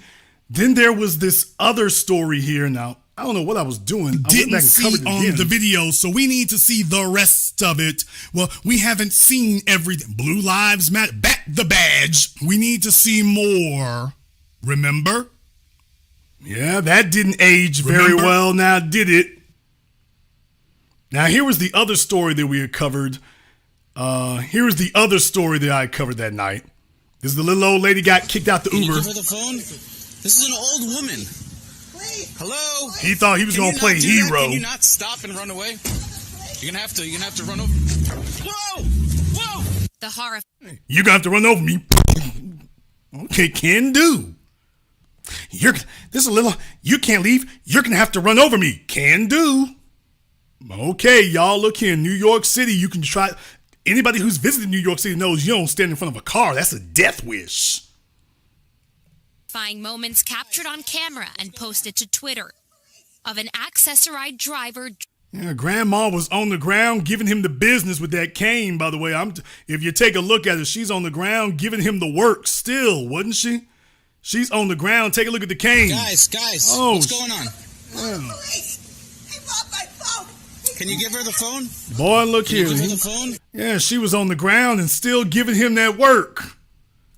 She was like, I'm flat on my back, but I'm still going to give you the business. Whoa! Whoa! The horrifying moments captured on camera and posted to Twitter. Look here. Of an accessorized driver dragging his 78-year-old passenger. Yeah, he sure did. She got drugged, and she was just the first. You need to get her ass about the way, can't you tell? Bin Laden grandpa, he ain't playing no games. Starting when the taxi driver, identified by his employer as Mohammed Ahmed El Sakran, drove past the woman's destination, according to the NYPD. Police say Catherine Shine asked him to go back, but he refused, pulling her out and onto the ground and... Boy, Grandma is giving him hell on that ground, though, ain't she? Asked him to go back, but... Boy, Grandma is on the ground saying, damn it, look here. Let me show you something else canes are good for. She ain't playing around. Look, I'm trying to figure out, is this downtown Brooklyn or downtown Baghdad? I don't know what I'm seeing right here. I mean, somebody's great-grandmama is getting the business in the middle of the damn street. Somebody's great-grandmama, she had to fend for herself. What'd you say over here, life alert? Somebody's grandmama got to fend for it herself. Boy, it's rough out here, ain't it? It's rough out here. I'll run over here in a minute. I can't play with you two here. You want to take the host phone? You better take the damn phone. I'm getting up out of here. Can you wait here a moment? Look here, you can wait under this front fender. That's where you can wait at. So, folks, the white woman's wake-up call out here is real, is severe. They playing no games. I don't know who thinks a game is getting played out here. Lives matter. Back the badge. That's another one of the most watched areas of understanding. Here. There's a reason why I bring this up right now, because as you all know, what usually happens in situations like this is we get told, well, we need to see more video. There were more events that happened. There's not enough information. Well, there's things that you didn't see on the video, so we need to see the rest of it. Well, we haven't seen everything. Blue Lives Matter. Back the badge. We need to see more. Remember? Yeah, boy, 2022 is the white woman's wake-up call year, ain't it? Boy, I'm telling you. Hey, we're going to have to do a follow-up on that case to find out, by the way, was that enough to get fired, or is it just like we still looking into it? So, I don't know. Was that enough to get fired? Was it? Might not have been. Might not have been enough. They might be like, well, you know, there's more to it. Wouldn't that be a damn shame? You just got your ass curb stomped on video. I mean, you in handcuffs while they is smacking you around, and then they talking about, we don't know if a crime has been committed. We don't know if this is a fireable offense. Really? Well, you posed a threat. Like the knight in Monty Python got your arms cut off. Here, let me kick this bastard. Really? If you weren't following the Black Channel, you missed a lot this year. You missed a lot this year. Colonies and cultural conquest. So there were a bunch of you who learned a lot. There were a bunch of you who learned a lot about the Queen, the monarchy, and all the places around the world that are still members of the British Commonwealth. And while they claim that they want to separate from the Commonwealth, I explained to you why that's probably not going to happen. I explained to you why it's probably not going to happen. Then, of course, we have the new representative of black culture, Fat Joe, hosting the BET Awards. I don't think it translated to more views, but okay. King Charles, the old black media is begging for mercy. They know they're in trouble. The Democrats throwing black women under the bus. Needless to say, Kamala Harris and Stacey Abrams couldn't catch a break. They could catch a beat down. They couldn't catch a break. The voice of strong black men. So Bowling Ball Martin and this other dude over here, Jason, whatever the hell his name is, I think it is, whatever. They're the voices of strong black men's. Those are the voices of strong black men's.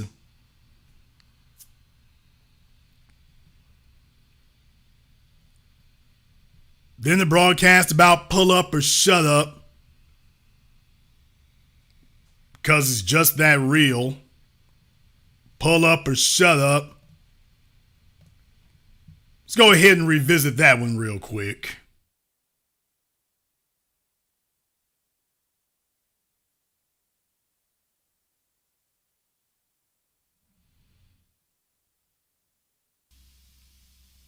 You've lost the message. When the Nation of Islam shows up somewhere, they don't bring firearms with them. They bring the minister and they bring the message. Let me say that again. When the Nation of Islam shows up somewhere, they bring the minister and they bring the message. They don't bring firearms. Just a brief lesson in efficacy.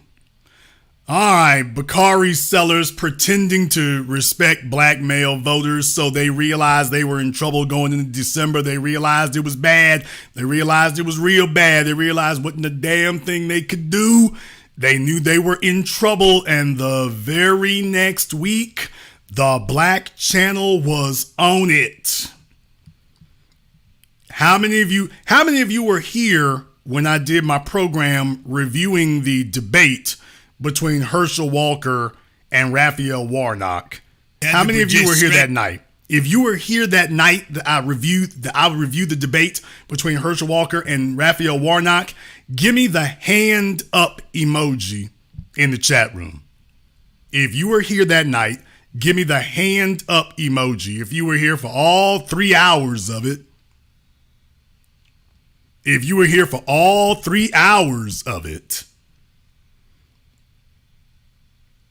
Yeah, some of y'all were here for that, boy. I'm telling you. I tried to do the best I could. To give you the most up-to-date, accurate information and analysis, but it was hard. We had to project strength. Brother, you are not even... To that, Mr. Walker, most economists say that cutting government spending is the first step in economic recovery. I would want to ask you, would you consider cutting military funding or spending on social services to accomplish this goal? And you have 30 seconds. I would not think about cutting military spending because first, I believe in peace through strength. Right now, we're at a brink of war, and I think right now with Senator Warnock, who he and Joe Biden, they don't show any strength, and we have to protect this country. And I said it early on, right now, because we're giving our energy up to our enemies that don't like us, we have to be ready for war. This is not a playground. So we had to project strength. Brother, you are not even projecting coherence. I'm not beating up on you, Herschel. You're not even projecting. Do you think Vladimir Putin is scared of you for any reason other than he might hit the nuclear button by accident? Are y'all sure y'all want to elect him as your senator? I know I'm the Russian dictator and everything. I'm doing all kinds of terrible things. I'm just kidding about launching nukes. This fella here might actually do it by accident. He'll be sitting there on the phone. Let me pick up my app and order some Uber Eats. Oh, nuclear launch. Oh, World War III. I'll be damned. Oh, I picked up the wrong damn phone. I thought that red button was for Taco Bell or KFC. I didn't know the red button was the end of the world. I'll be damned. Armageddon. I thought it was Uber Eats. I didn't know it was Armageddon. Why'd y'all put the phones so close to each other? Why'd y'all do that? What was the most watched part of the program? This says this was the most replayed part. Running in Georgia right now. And I even have some sheriffs here. And they've endorsed me because they know I have their back. They're going to have my backs. So to listen to him say that after...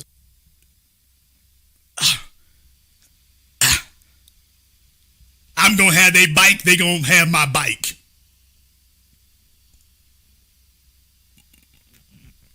What the hell debate is this? I'm from Louisiana. We're more articulate than this in Louisiana. I've been in Louisiana my whole life. We're more articulate than this in Louisiana. What the hell happened to Georgia?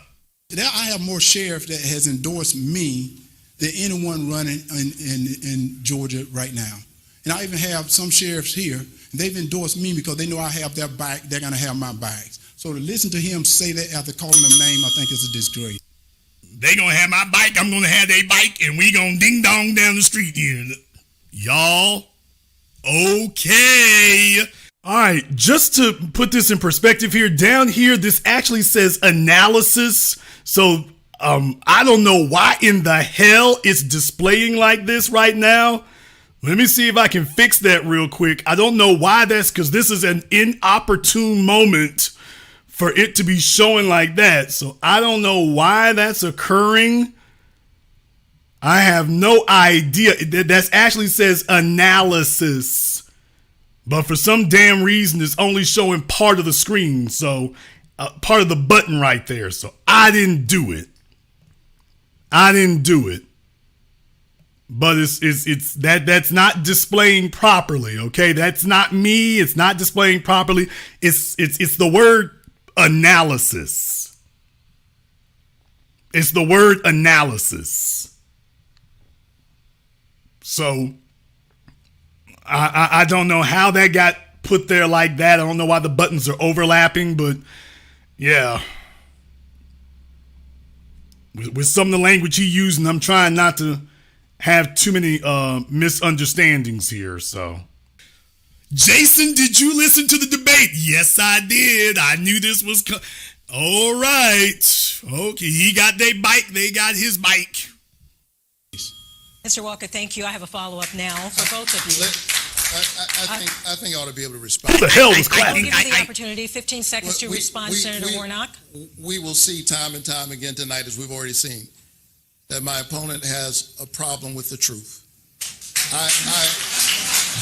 And just because And you have a problem with answering a question. he said something doesn't mean it's true.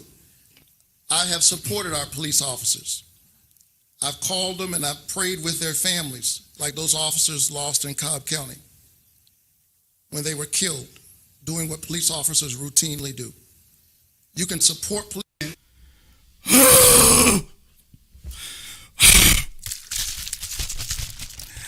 Brothers and sisters from around the world, Y'all heard the Pepto come out. Y'all already know it's gonna be a rough ass evening. If the Pepto is out, there ain't gonna be a hell of a whole lot I can do to help anything if the Pepto is on deck. So, yeah, buddy. Y'all, Herschel had a full-blown schizoembolism. I have to respond to that. And you know, And I've never threatened Herschel, don't a do it. shootout with the police. Herschel, don't do it. Now I have to respond to that. Herschel, don't do it. I have to respond to that. And you know what's so funny? I am many police officers, and at the same time, Mr. Walker, Mr. Walker. No. Shootout. Y'all, Herschel had a full-blown schizoembolism. I have to respond to that. And you know what's so funny? I am with many.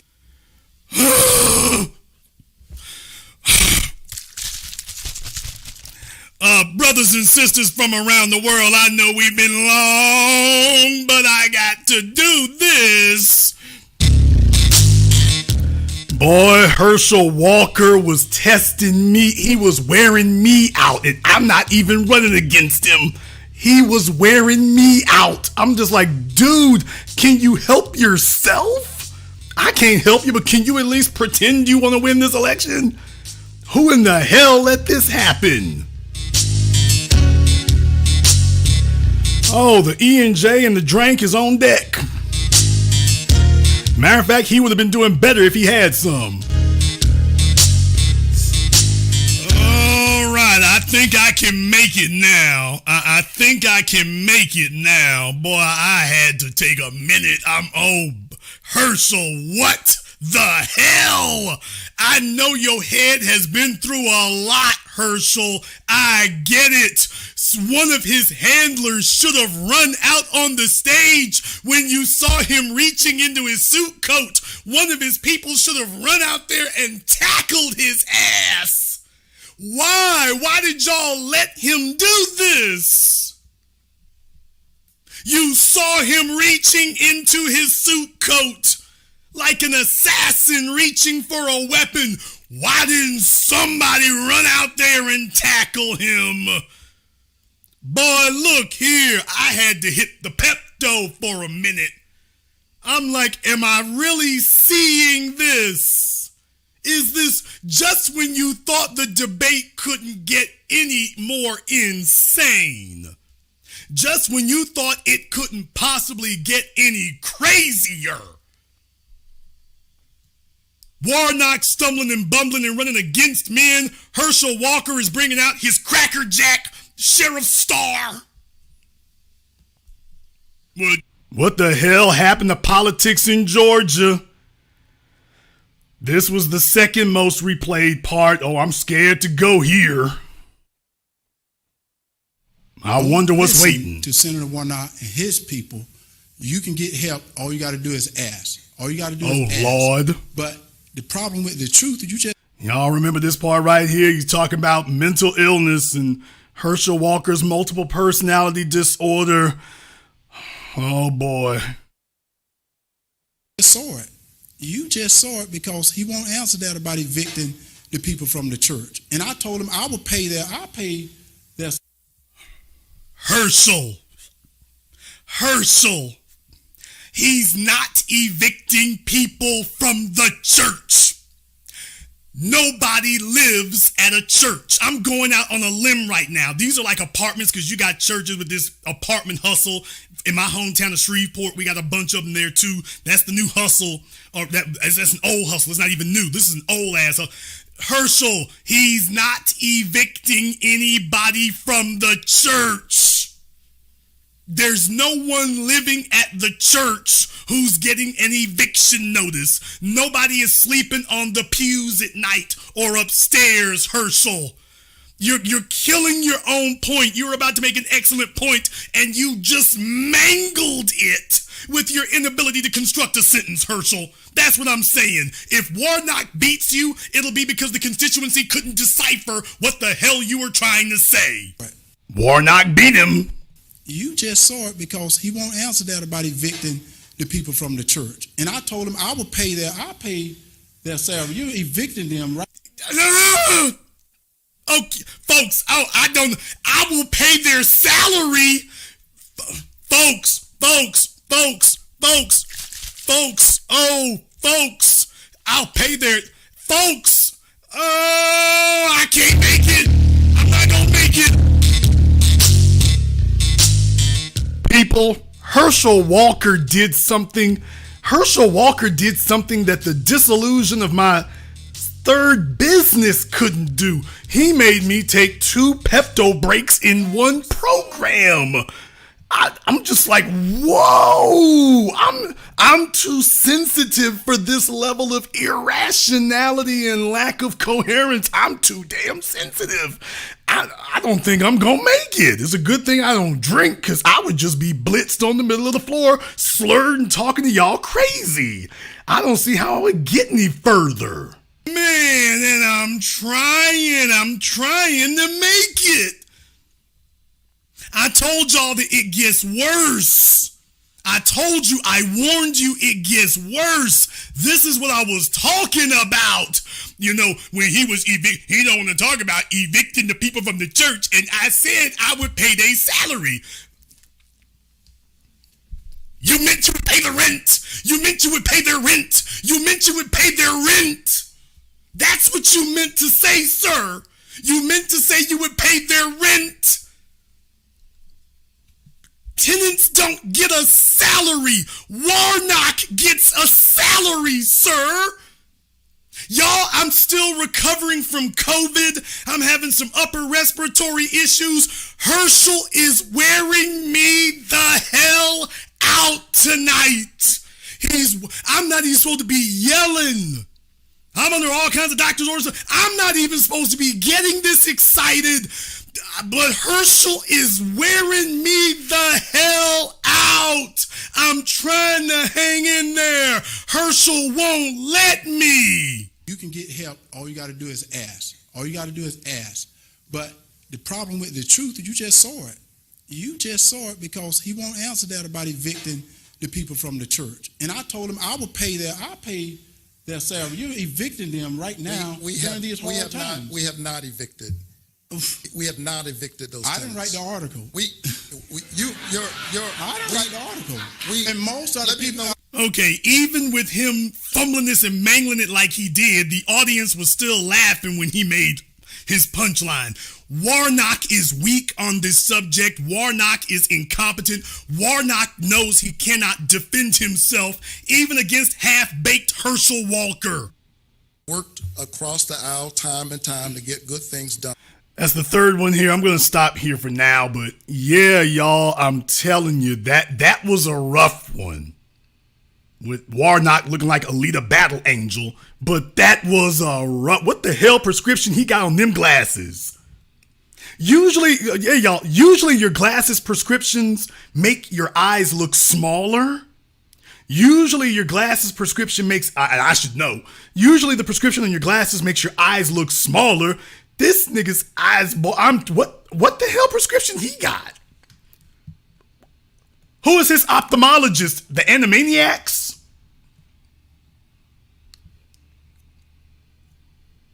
Who in the world is doing the lenses on his glasses? The Bozo the Clown Show? Who's doing that? Where you get glasses to make your eyes do that? I'm not making fun of nobody. I wear glasses. And I'm just like, hey, what is going on? Bro, you might want to go back and get a refund. They got you looking every type of crazy there is out here. You might want to go back and get a refund. Can y'all imagine this nigga driving? Like, if you driving your car and you look in your rearview mirror and you see this, Can you imagine you driving your car and you look in the rearview mirror and this is sitting back there? Oh, buddy, I don't give a damn what's going on. Pull over. Let him pass. Let him pass. I damn sure don't want him behind me. He can be in front of me, but I damn sure don't want him behind me.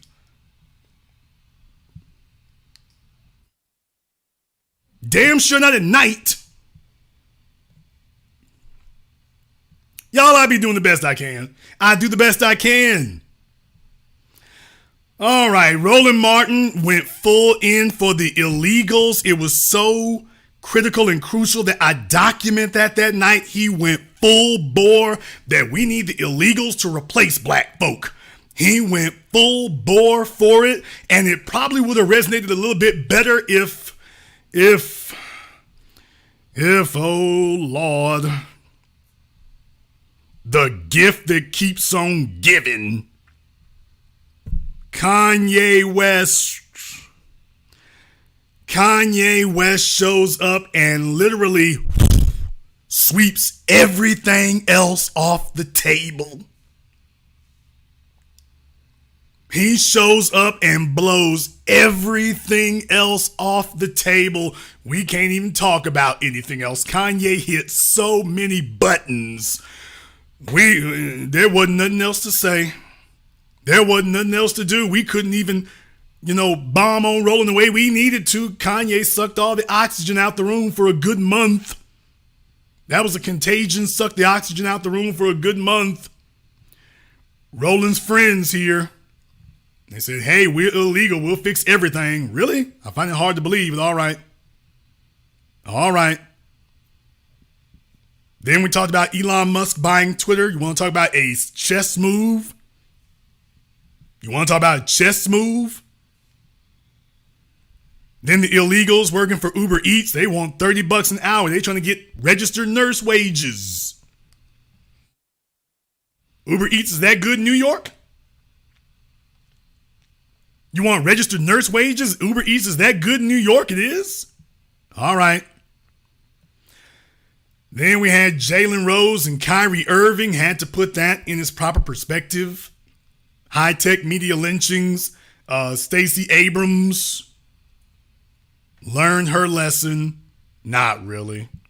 But she learned her lesson. Came back here. YouTube is trying to play the power game, but they losing. Back to the illegals again. Then I went to the Black Leadership Lie. No Thanksgiving. Showed y'all how to handle targeting blackness. These corporations are after your kids. Everybody liked that picture of Kanye. Like I say, it was just on Twitter, man. I don't know who photoshopped that, but everybody liked that picture of Kanye. Everybody liked that picture of Kanye. So you see the way they got that swastika up there like it says yay? Oh, okay. It says yay. Okay, I'll tell you. I actually flipped the picture around. So I actually inverted the picture and flipped it around. In reality, he's looking to his left. He's not looking to his right, but I flipped the picture around horizontally. So in reality, the swastika thing up there says yay. So if you actually flip the whole image around, you would see that it said that. So that's what it's supposed to be. Then we talked about Deion Sanders, hey, leaving Jackson State. And, it's just like, hey, I gotta tell you exactly what's going on. Some folks thought I was going to take a different side of it, but I'm like, hey, I want to let y'all know what's really happening over here.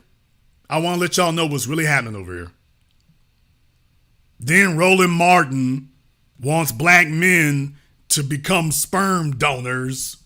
Negro, I don't even see how your mind thought about that for any real length of time. I don't even know how you thought about that for any real length of time. What the hell's going on in Roland's house? Then we talked about non-white students of white supremacy here. They trying to kick black folk out of New York. Substitutes for reparations and who in the world is talking for us. And y'all remember that program, Substitute for Reparations, boy. Y'all know we had some callers that night. Y'all know it. Boy, I'm telling you that we had some callers that night. Every time we do this, every time we do it, here come we need some land, we need some public education, we need some bean sprouts. Every time that comes up. So it's been a full year here. Remember, a year ago, we were not talking about reparations. We were talking about reparations, but now you're talking about legislation. Before we were talking about reparations, now we're talking about legislation. That's the real thing about it. Now we're talking about legislation. It doesn't get any more real than this. It doesn't get any more real than this. Black empowerment is on the march, and you all have been a critical, pivotal part of it, which is why it was so important for me to do this program tonight, that we have a year in review and analyze these things and recognize that the big issue that I had 15 years ago was most black people were completely demoralized and dispirited because they were under the old orthodox thinking that if we can't get black folk, that this is like an election. And if we can't get black people as a group, like it's an election, if we can't get the majority of black folk to go along with what we're saying, then it's not worth saying. That was the thing. Folks were still subscribing to that failed ideology that we got to get everybody, quote unquote, on the same page. That's a lie. No, we don't. We do not have to get everybody on the same page. All we have to do is become a critical mass and stay strong. But we do not have to get everybody on the same page. No, we don't. No, we don't. No, we don't.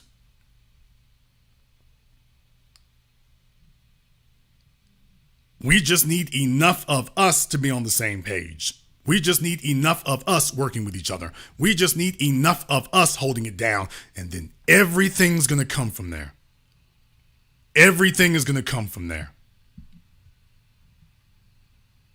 And now you're starting to see the fruit being born from it. You're starting to see the changes across the board. Now you're seeing people talking about y'all made it this far, but y'all really think y'all gonna make it the rest of the way. You see, you just need a critical mass of us. I have always said I have never worried about numbers so long as we have sufficient enough numbers to press our will. I've never worried about having a numerical majority. I have always concerned myself with having a power majority. If I can get a majority of the truly motivated, dedicated, mobilized black people on my side with this, that's all I need. We don't need the infantry. We need the special forces. We don't need the infantry. We need the elite. And I'm proud to say that that's what we have here now. And 2022 has been a bellwether year of proving that. It's been a bellwether year of proving that.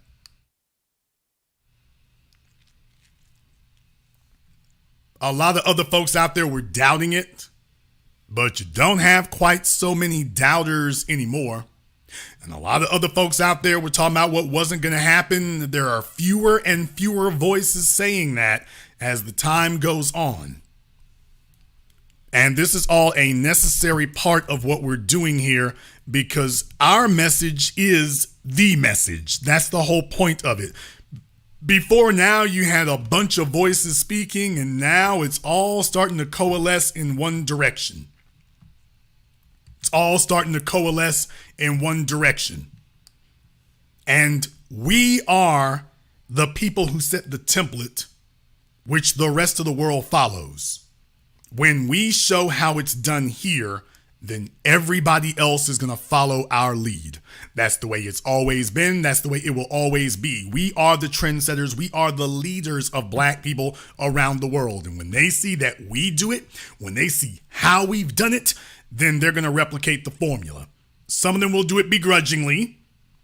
It's hard for some folks to admit that they've been wrong and backwards for a while, but eventually they're going to get over it and recognize, hey, these are the folks who got it where it's at. They're the ones who have it where it's at. Everyone who wishes to succeed will have to replicate our formula, and they're going to have to replicate our template. Because our template works. We have a different mindset. We're not weak of character. We have a different mindset.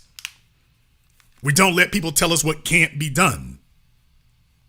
We get up and we make it happen. That makes things completely new. That makes things completely new.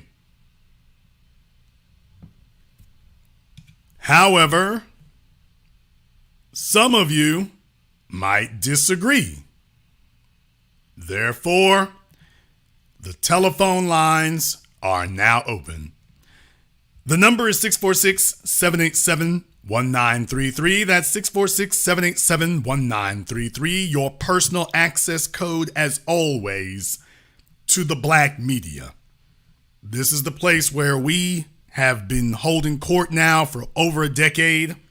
We will continue to do so. This is the vanguard that is changing society. All the doubters, they're starting to mumble to themselves. But you know what they're not doing? They're not leading anything. Now that's what they're not doing. They're not leading. Once upon a time, they might have persuaded themselves or fooled themselves or deluded themselves to think they were, but they're not leading anymore. They're not leading. Let's be very, very clear.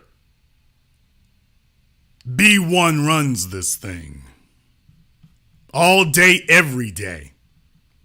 That includes the descendants of the slaves and all of our fellow devotees around the world. Let me say that again. That includes the descendants of the slaves and all of our devotees around the world. Everyone who is on the same page and understands the same thing. Everyone out there who understands that we don't give lip service to these things. You give real service to it. For those of you who are truly committed to and sincere about raising Nigeria out from under the boots of the oppressors, and you understand that the people you got there ain't built to ride like that. So you're over here because you know if things are going to change, you're going to have to get with some folks who are serious.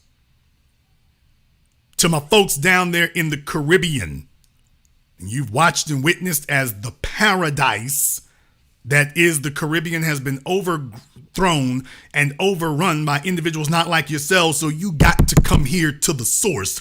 The cooning and buffooning in your family has divorced you and stolen your birthright. You know full well if you're ever going to get it back, the path to recovering your birthright runs through our society here.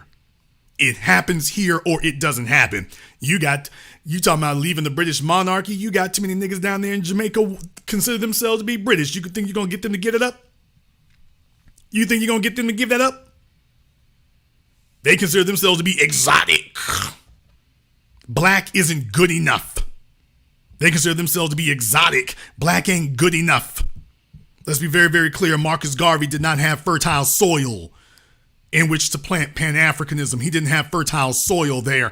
The fertile soil was here, where it's always been.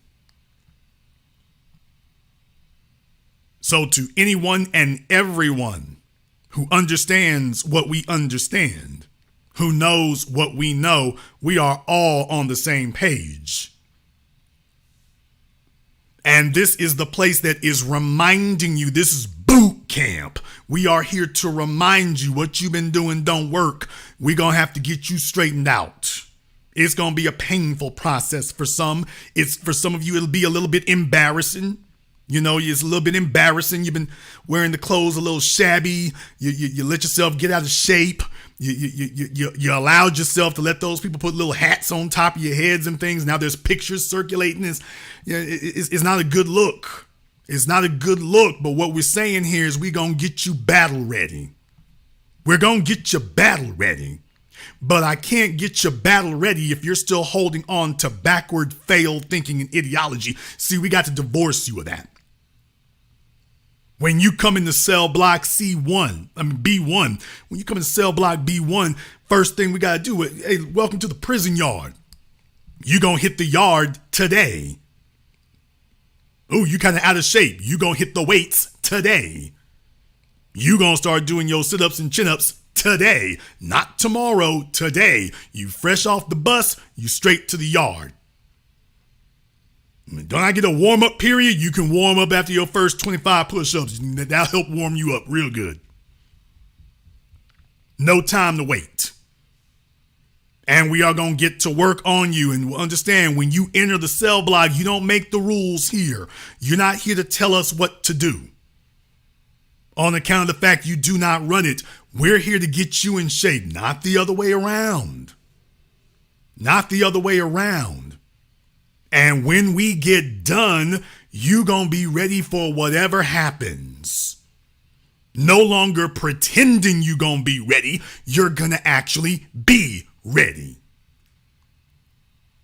See, we got a whole different mindset about this.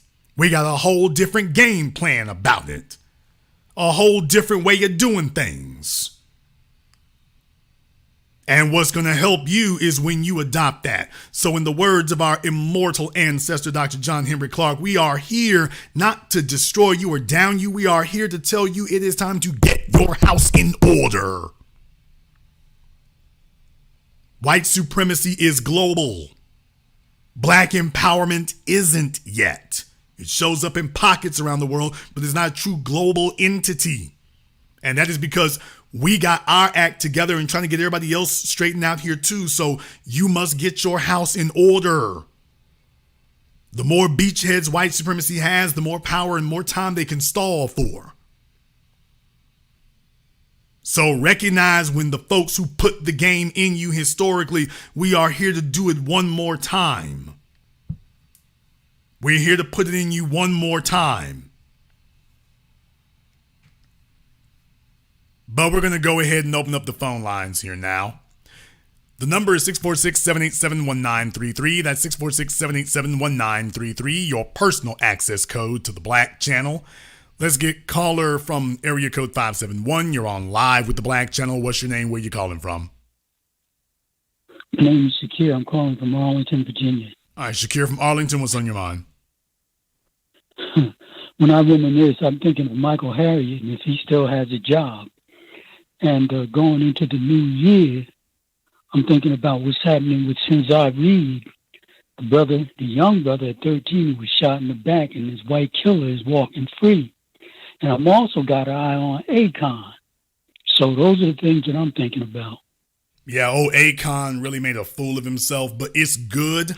I think Akon figured that he was talking to another person from,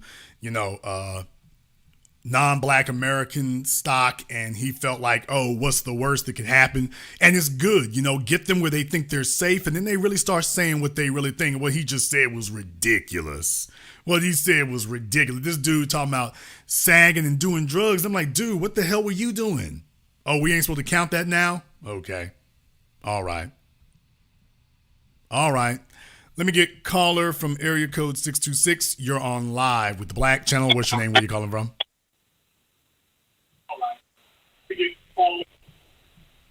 Hi. 626 is doing drugs. Caller from area code 646. You're on live with the Black Channel. What's your name? Where you calling from? It's Onan from Queens. Onan from Queens. What's on your mind? Yes, sir.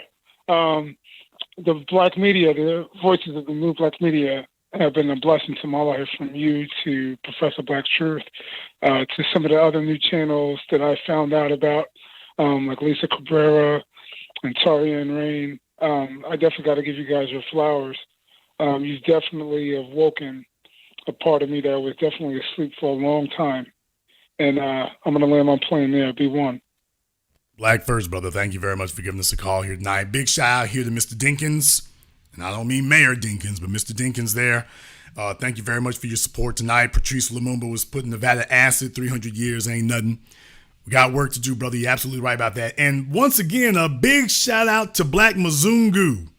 his contribution on Super Chat has not expired yet. It's not even halfway through. So I'm gonna have to go back and see what the exchange rate is on that. The brother looks like he dropped one of my truck payments in there. It looks like what he did. So I'm not sure what the exchange rate is, but whatever it is, it was enough. So Brother Mzungu, we might have to rename a day after you. I don't know what that was you did. I haven't checked the exchange rate, but whatever it was you gave, I hope you can pay your rent this month. Thank you very much, brother. We appreciate it. Let me get caller from area code 601. You're on live with the Black Channel. What's your name? Where you calling from? Okay, folks on the phone are not paying attention. Caller from area code 571. You're on live with the Black Channel. What's your name? Where you calling from? What's going on, Jason? It's official MGTOW. Okay, official MGTOW. What's on your mind? From Woodbridge, Virginia. Yeah, from Woodbridge, Virginia. I want to know, man, is 2023 going to be the year that you admit that you are not a black person? You're a white supremacist, more than likely Jared Taylor, or working on behalf of American Renaissance, or whatever the hell the name of the organization is. When are you going to admit that? I hit you up, man. I want people to understand something going into 2023. This person, Jason Black, Tariq Nasheed, any of these others, suspect new black media so-called folk, they are not going to cover anything that isn't being covered in the mainstream media. Where are the people that you so-called bailed out of jail?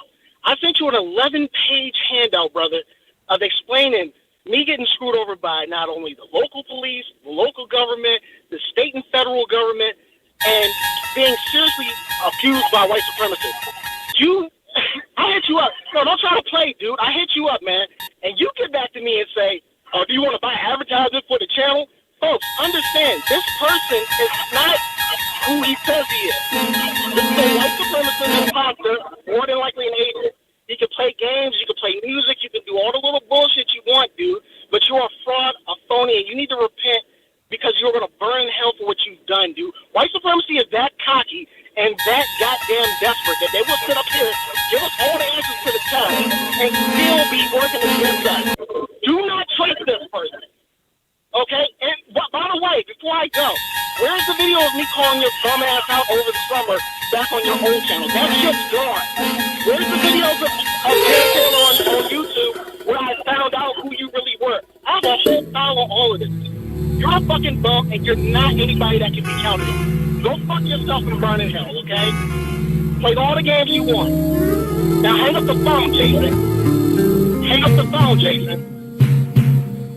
Hang up the phone. You're finished. Hang up the phone.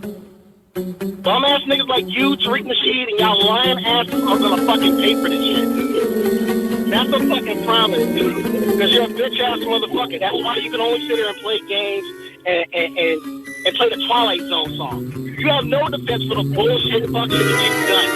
I have so many receipts on your bitch ass, dude. You're a faggot. Hang up the phone, bitch. Or keep playing. I got all night. You see what he does? Deny, deflect, defend. Deny, deflect, defend. That's what this bitch ass motherfucker does. And if I ever see you, dog, I'm beating your fucking ass. That's on God. You already got my address, my phone number. You know where I live. Come see me anytime, bitch. You're a fucking pussy, and you're goddamn disgrace. And you're fucking Jared Taylor and goddamn Professor Black Trump. That's what you're spending. So hang up the phone, dude, or just let the line run. I ain't got shit else to do. Did you say that? Did you say that you got? Okay, I'm not really sure. I'm not sure who you are. I'm not sure who you are, but did you say you got beat up by the police? You do know why. What up? Are you saying you got beat up by the police? Excuse me? You said you got beat up by the police? I did not say that. Okay, I did not say that. What did you say happened? Okay, well, what was this, last October 2nd? I went to go pick up somebody. I was doing Lyft. I went to go pick up somebody. Long story short, the husband of the person that I went to go pick up, her husband chased me for multiple miles with his truck. Now, unlike on Mount Arbor, he had a goddamn car to be able to get away from these bastards. Okay, so you're saying that somebody's husband assaulted you. This person's husband chased me for multiple miles with the vehicle. Yes, and I sent you the paperwork multiple times. Okay, but you said they chased. Okay, but you said they chased you in a vehicle, and then you said they assaulted you. I didn't say anything about assault, dude. I was chased for multiple miles in a vehicle, and I was effed over by the police, the local courts, the federal courts.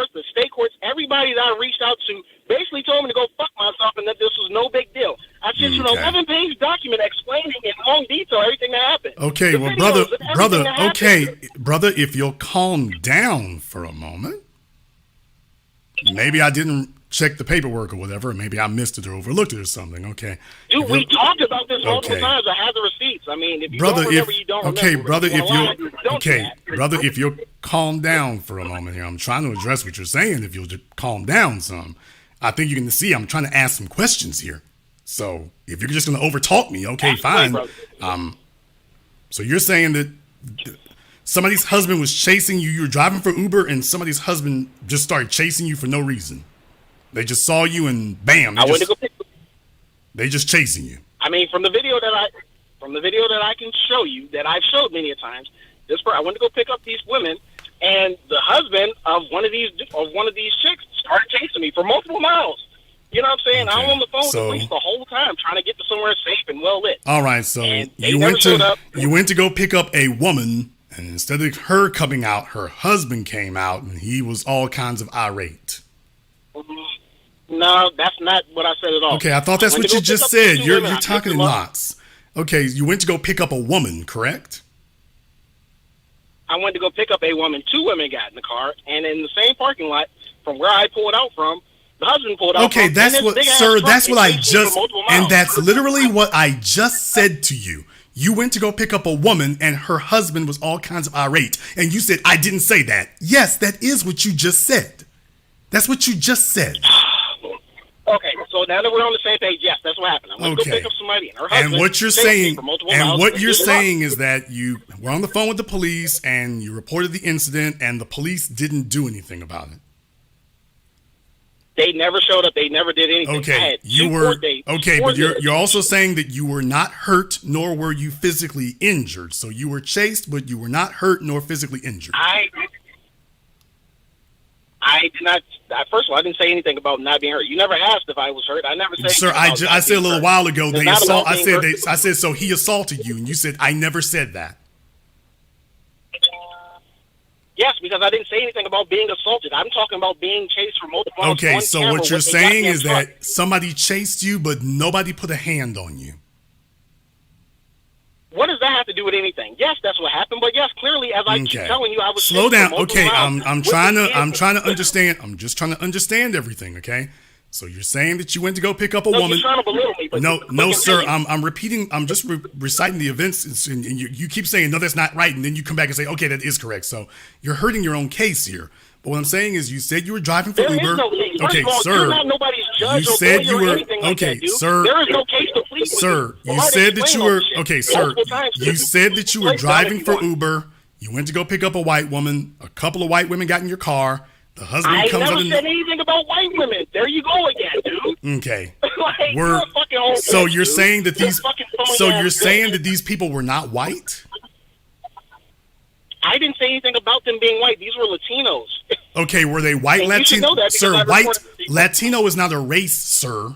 You're kind of slow. Latino is not a race. Okay, are they white? They're either white. They're either white Latinos or they're Afro Latinos. Which are they?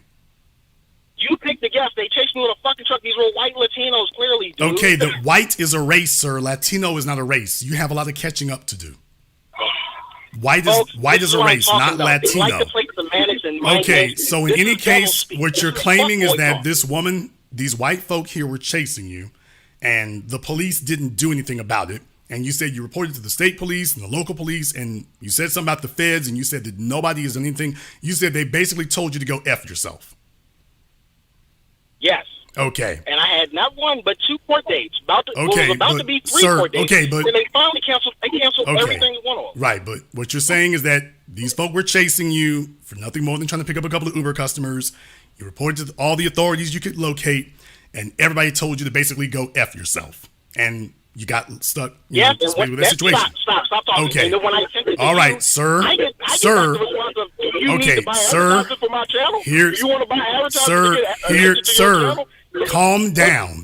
Calm yourself down. I'm 100% okay, brother, you're still, sir. Calm down. So you said that all these. Okay, the bottom line is you said all these law enforcement agencies completely dismissed what happened to you, and they just told you to go screw yourself. Okay. Well, I want to help. So what I'm going to say is, I'm sorry the man in the truck didn't catch you, and go screw yourself, you ass.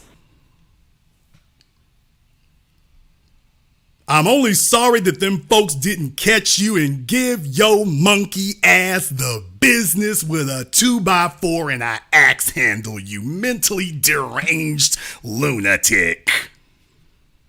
Only thing I'm sorry about is that them folks and that man in that truck didn't catch your little crazy ass, beat the brakes and rotors off you, and when the police showed up, they didn't do the Rodney King, and when the state police didn't show up, they didn't dance the Watusi all over your ass, and when the feds showed up, they didn't dance the Macarena and the Millie Rock on your ass. That's the only thing I'm sorry about. Go screw yourself. Nobody cares. The problem is, Jason, nobody cares. Yes, you're right. Nobody cares. I sat here and let you babble on. I don't give a damn. Folks, I got nothing. I feel nothing. I feel nothing. Nothing at all. Nothing at all. I don't care about your plight.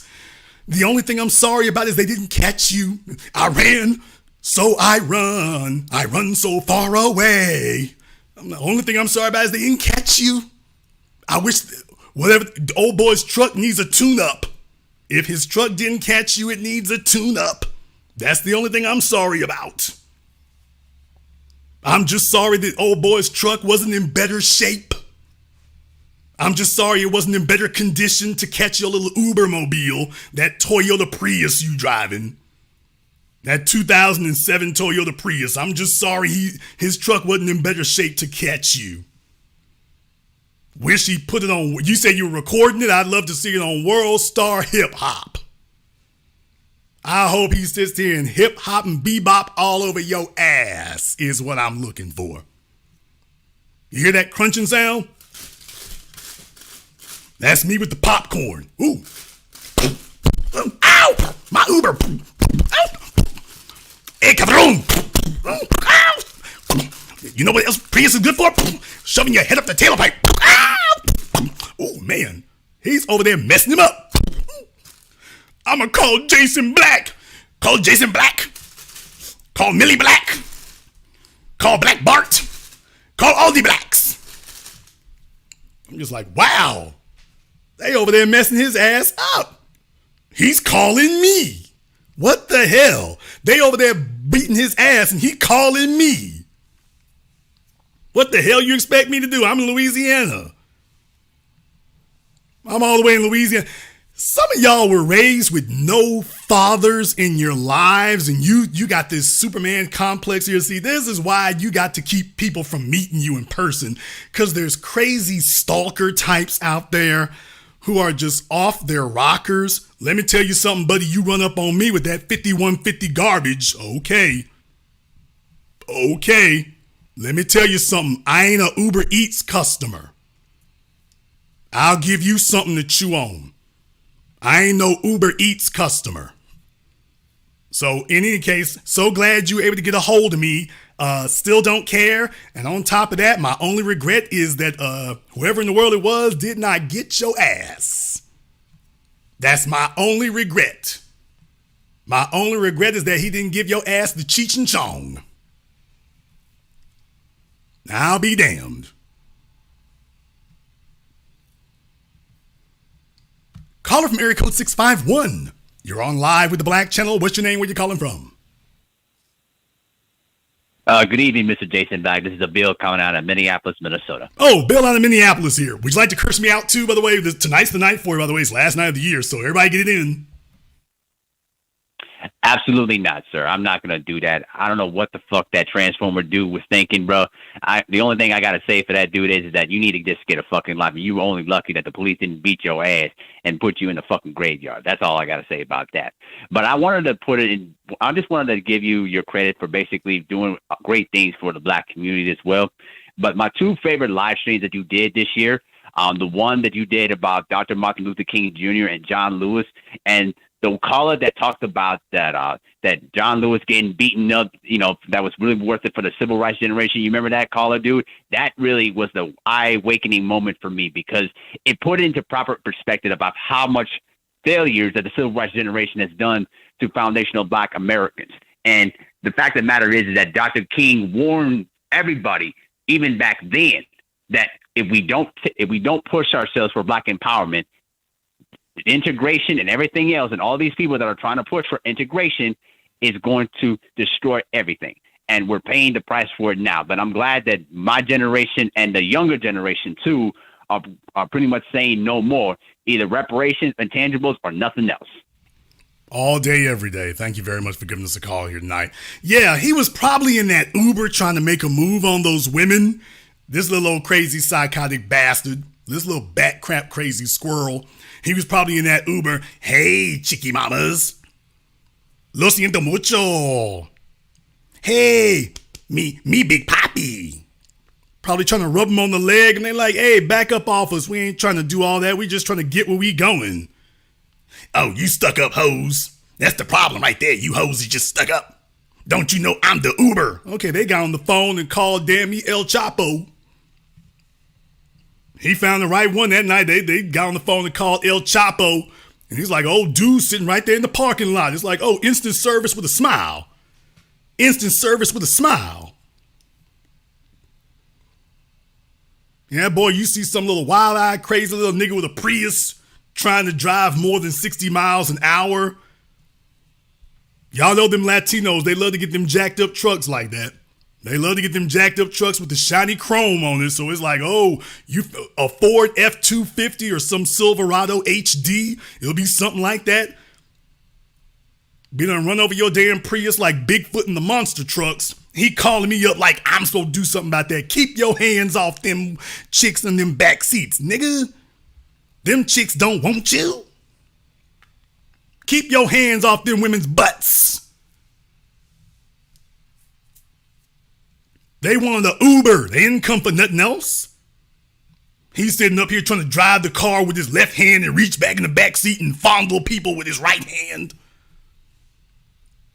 He's sitting up here swerving like he texting and driving. He trying to drive and hey, baby. Them broads ain't trying to have you. They can tell you throwed off. Them broads don't want nothing with you.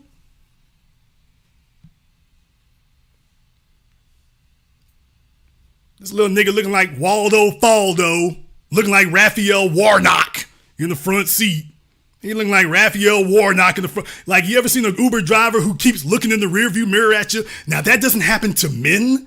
That doesn't happen to men, but to the ladies, to the women listening to me right now tonight. If that's happened to you, give me the lipstick emoji in the chat room. If you are a female and you couldn't help but notice when you was in the Uber, the damn Uber driver is looking all creepy and he keeps looking in the rearview mirror at you. If you've had that experience, give me the lipstick emoji in the chat room if you're a female. Now, the fellas, can't help you. But if you're a female and you've had that experience, the Uber driver is looking in the rearview mirror at you, looking all creepy and Norman Bates-ish. Some chick named Star. I meant lipstick, not the kissing one, but yeah, Claudette got the lipstick one. But some chick named Star, you know you be tempting them. Star knows she be tempting them. Star getting the damn thing, tempting them. You better be lucky you wasn't in the car with that dude we just got off the phone with, baby. You would be on a Nightline somewhere. You'd be on a Nightline special somewhere, quick, fast, and in a hurry. That Negro would have your ass in the back of a Hyundai Sonata bumping in the trunk. Let me out!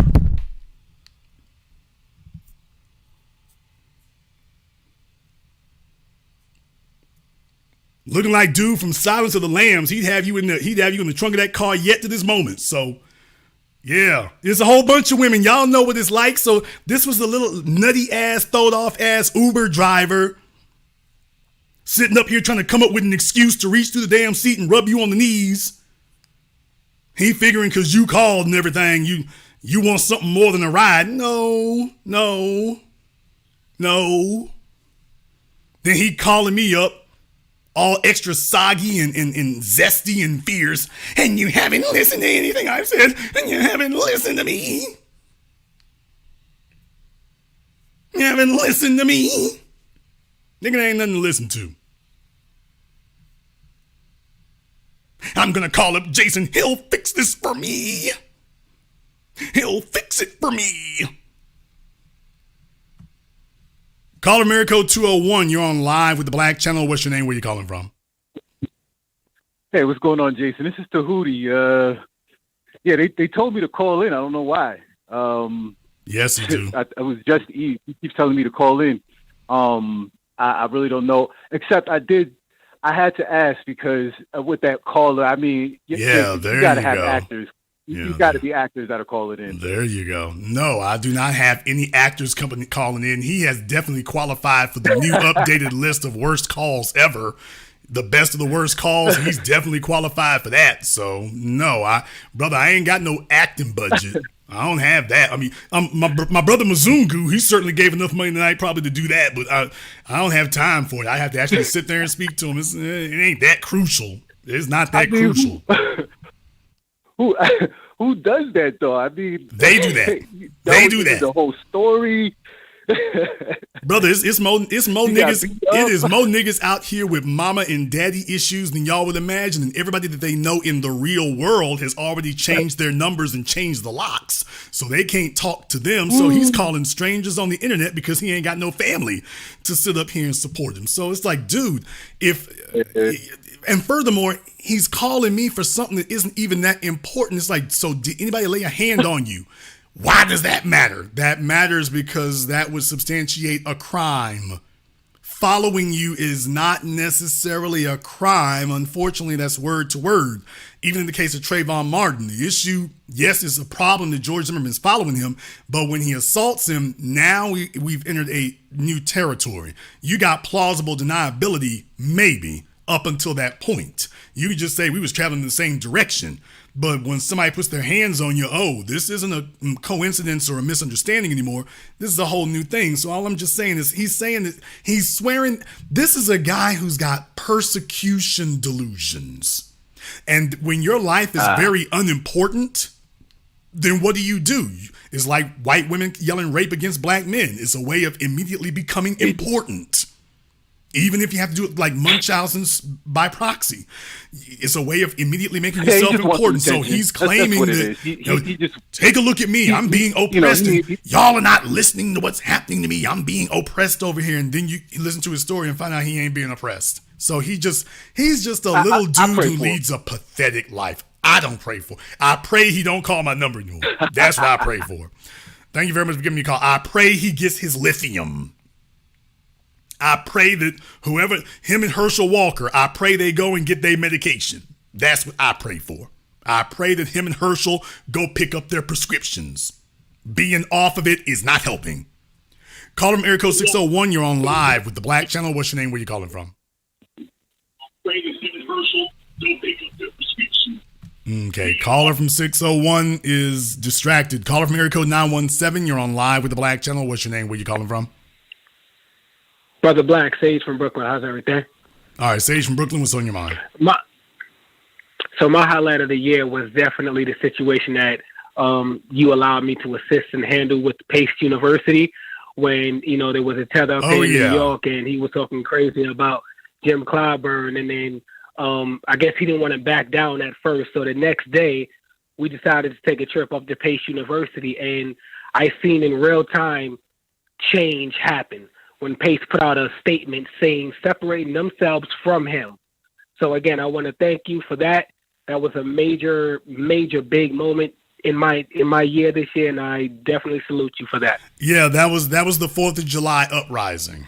So on the program of the 4th of July uprising, I was down there in New Orleans trying to catch up with Roland.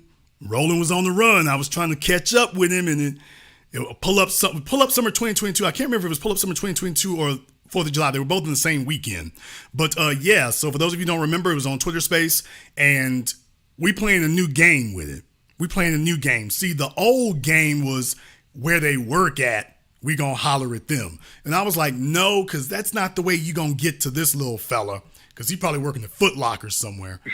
What you want to do is you take a look in that Twitter profile, and he's showing you what he values. He values his academic credentials.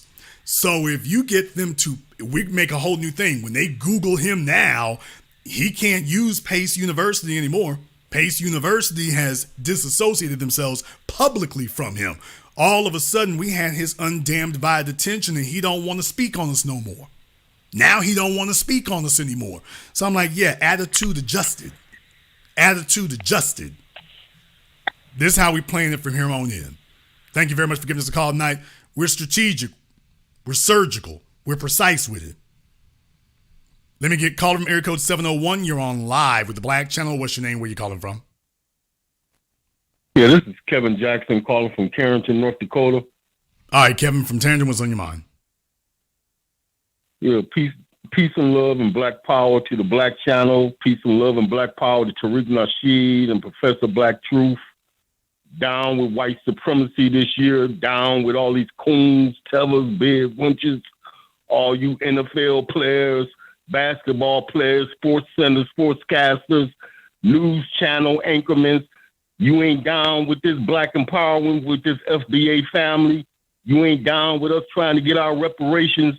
You ain't down with us trying to go ahead and be successful in life. We canceling your ass. Ain't no more striding an offense. Ain't no more in-betweens. Either you with us or you against us. And we calling your ass out. Peace, love, and black power. That's all I have to say. Black first as always. In the chat room there, if you've been instructed to call in, that is not a request. That is an order. Caller from area code 929. You're on live with the Black Channel. What's your name? Where you calling from?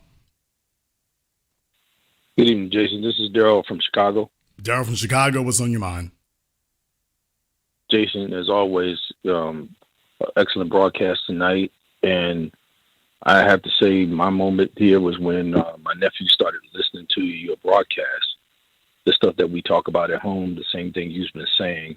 And it's been tremendous. All of them are under 30 years old, six-figure salaries now. And I really thank you for that, because that, educational component that you put together for the technology forum that you had was excellent. And it's so many of them, so many things that you've done over the years. I can't particularly say all of them. I would love to say them all. That one right there was one of them to help them out. And they've been on the right path ever since. And I thank you. And whatever we could do, we're going to do for the for the new black media, period. Because, hey, man, you're telling it like it is. You're not just telling the truth. You're telling the factual truth. And that's what's needed. And this is what we deal with. And staying on code is the most important thing. I preach that to them as much as I can. But I thank you for that. They listening tonight instead of going out somewhere. They listening on the broadcast tonight. So again, we give you a shout out for the Honorable Tariq Nasheed and Honorable Professor Black Truth and Honorable Jason Black. B1. Black first, brother. Thank you very much for giving us a call here tonight. We appreciate that. See if I can take one more call here. Let me get caller from area code 832. You're on live with the Black Channel. What's your name? Where you calling them from?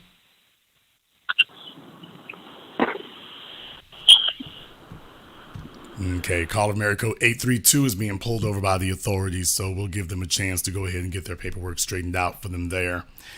Definitely, like I say, this is what we do. No, we are live. We are unscripted. We are unfiltered. Sometimes folks are unhinged. It is what it is. I do not have a call screener. I never have, and I never intend to. This is the way it's been since day one. This is the way it's been since day one, and I've definitely got the money for it, but I would rather just go ahead and get right to it. So this is the way it's always been, and we will continue to do so. I want to thank all of you for being a part of this. It always helps when you know and remember who and what you're doing this for. And there are a lot of folk who don't have that kind of affirmation, but I've got you all. I've got you all as a constant source of affirmation of the good of what we do, of the efficacy of what we do, and the positive effect of what we do. So I want to thank all of you for being here, for spreading the word, and for standing true, not to what we believe in, but what we're committed to. Sometimes it gets a little zany. Sometimes it gets a little hard. Every once in a while, it might get a little demoralizing, but with you and me and us and we standing together and remembering why we're here, that's what makes all the difference. That makes all the difference. So I would like to thank all of you, every single one of you, everyone who has contributed by PayPal, Cash App, Super Chat, every one of you who has called in, except the zany ones, every one of you in the chat room commenting live or in the comment section recorded, every single one of you who's listening, every one of you who has shared it, every one of you who's gotten someone else hip to it, every one of you who has been following us on this magnificent journey that we've been on for all these many years. When we started over a decade ago, Black empowerment was a term that was chuckled at. People used to chuckle and mock us. Now Black empowerment is no joke. They used to chuckle and mock when we said reparations. Guess what? They're not laughing or chuckling about it anymore. Now, they haven't.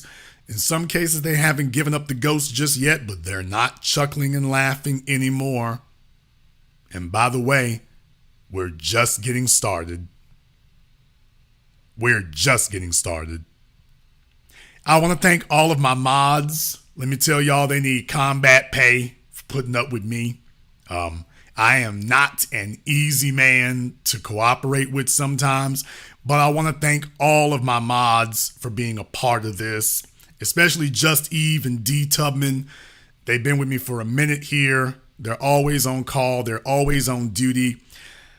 And to us as a collective, we're not the privileged. It would be different if we were here from a position of privilege. It'd be different if we were all trust fund babies and all of us came from rich families or even upper middle class families, but it's not like that. A bunch of y'all are listening here and around the world. You dealing with things. You're going through things. Nobody's handing you anything. They're not giving you anything. This is rough. You're carrying the heaviest of all burdens. You see, it's easy to be a revolutionary when you got ready funding and a large network of support. It's hard to be one when you working 50, 60 hours a week, when you got to punch the clock, when it's holiday time and it's blizzards and snowstorms and you still showing up because you remember what we're doing here and that this is the highlight of your week. So for a bunch of you who are working, you're working the shift this weekend on holidays and stuff. I've been there. I've been right there with you this whole time for over a decade, and I'm supporting you because you've supported me. And in so many ways, I'm not worthy of it. In so many ways, I am not. But I want to thank all of you who think I am.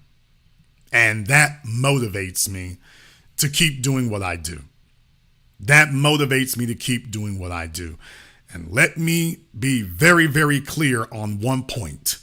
We are making progress. I'm not saying that as a hyperbole. I'm not saying that as a metaphor. A decade ago, they were kissing Barack Obama's ass. Today, he can't get anybody elected and is scared to show his face. 4 years ago, they thought they were going to have him reincarnated through Kamala Harris. Now she's a national laughingstock. They thought that they were going to get Stacey Abrams to be the perfect defector and the perfect deflection. That went down in flames. They thought they were going to get us to support everything except our interests. Now they realize that is not going to happen. Cut the check went from being a hashtag on Twitter and used here on the Black Channel to making it into the presidential race and on the lips of candidates to this day.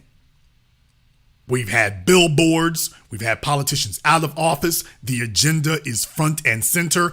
Nobody today thinks the Black agenda is education and integration. The Black agenda is Black economic empowerment. Now they're trying to corrupt and distort what that means, but they understand when we say Black empowerment, we mean dollars. We are no longer shy and bashful about saying what it is we need and what it is we expect them to do. The narrative has changed.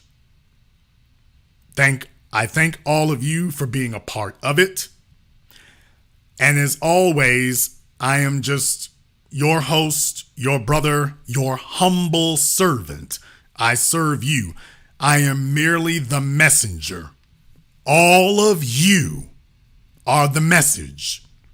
So whether it be to Barack Obama, Kamala Harris, Donald Trump, Joe Biden, Ron DeSantis, or anybody else, if they talk to me, they don't need to negotiate with me. I'm just here to tell you, oh, sir, I'm just the messenger.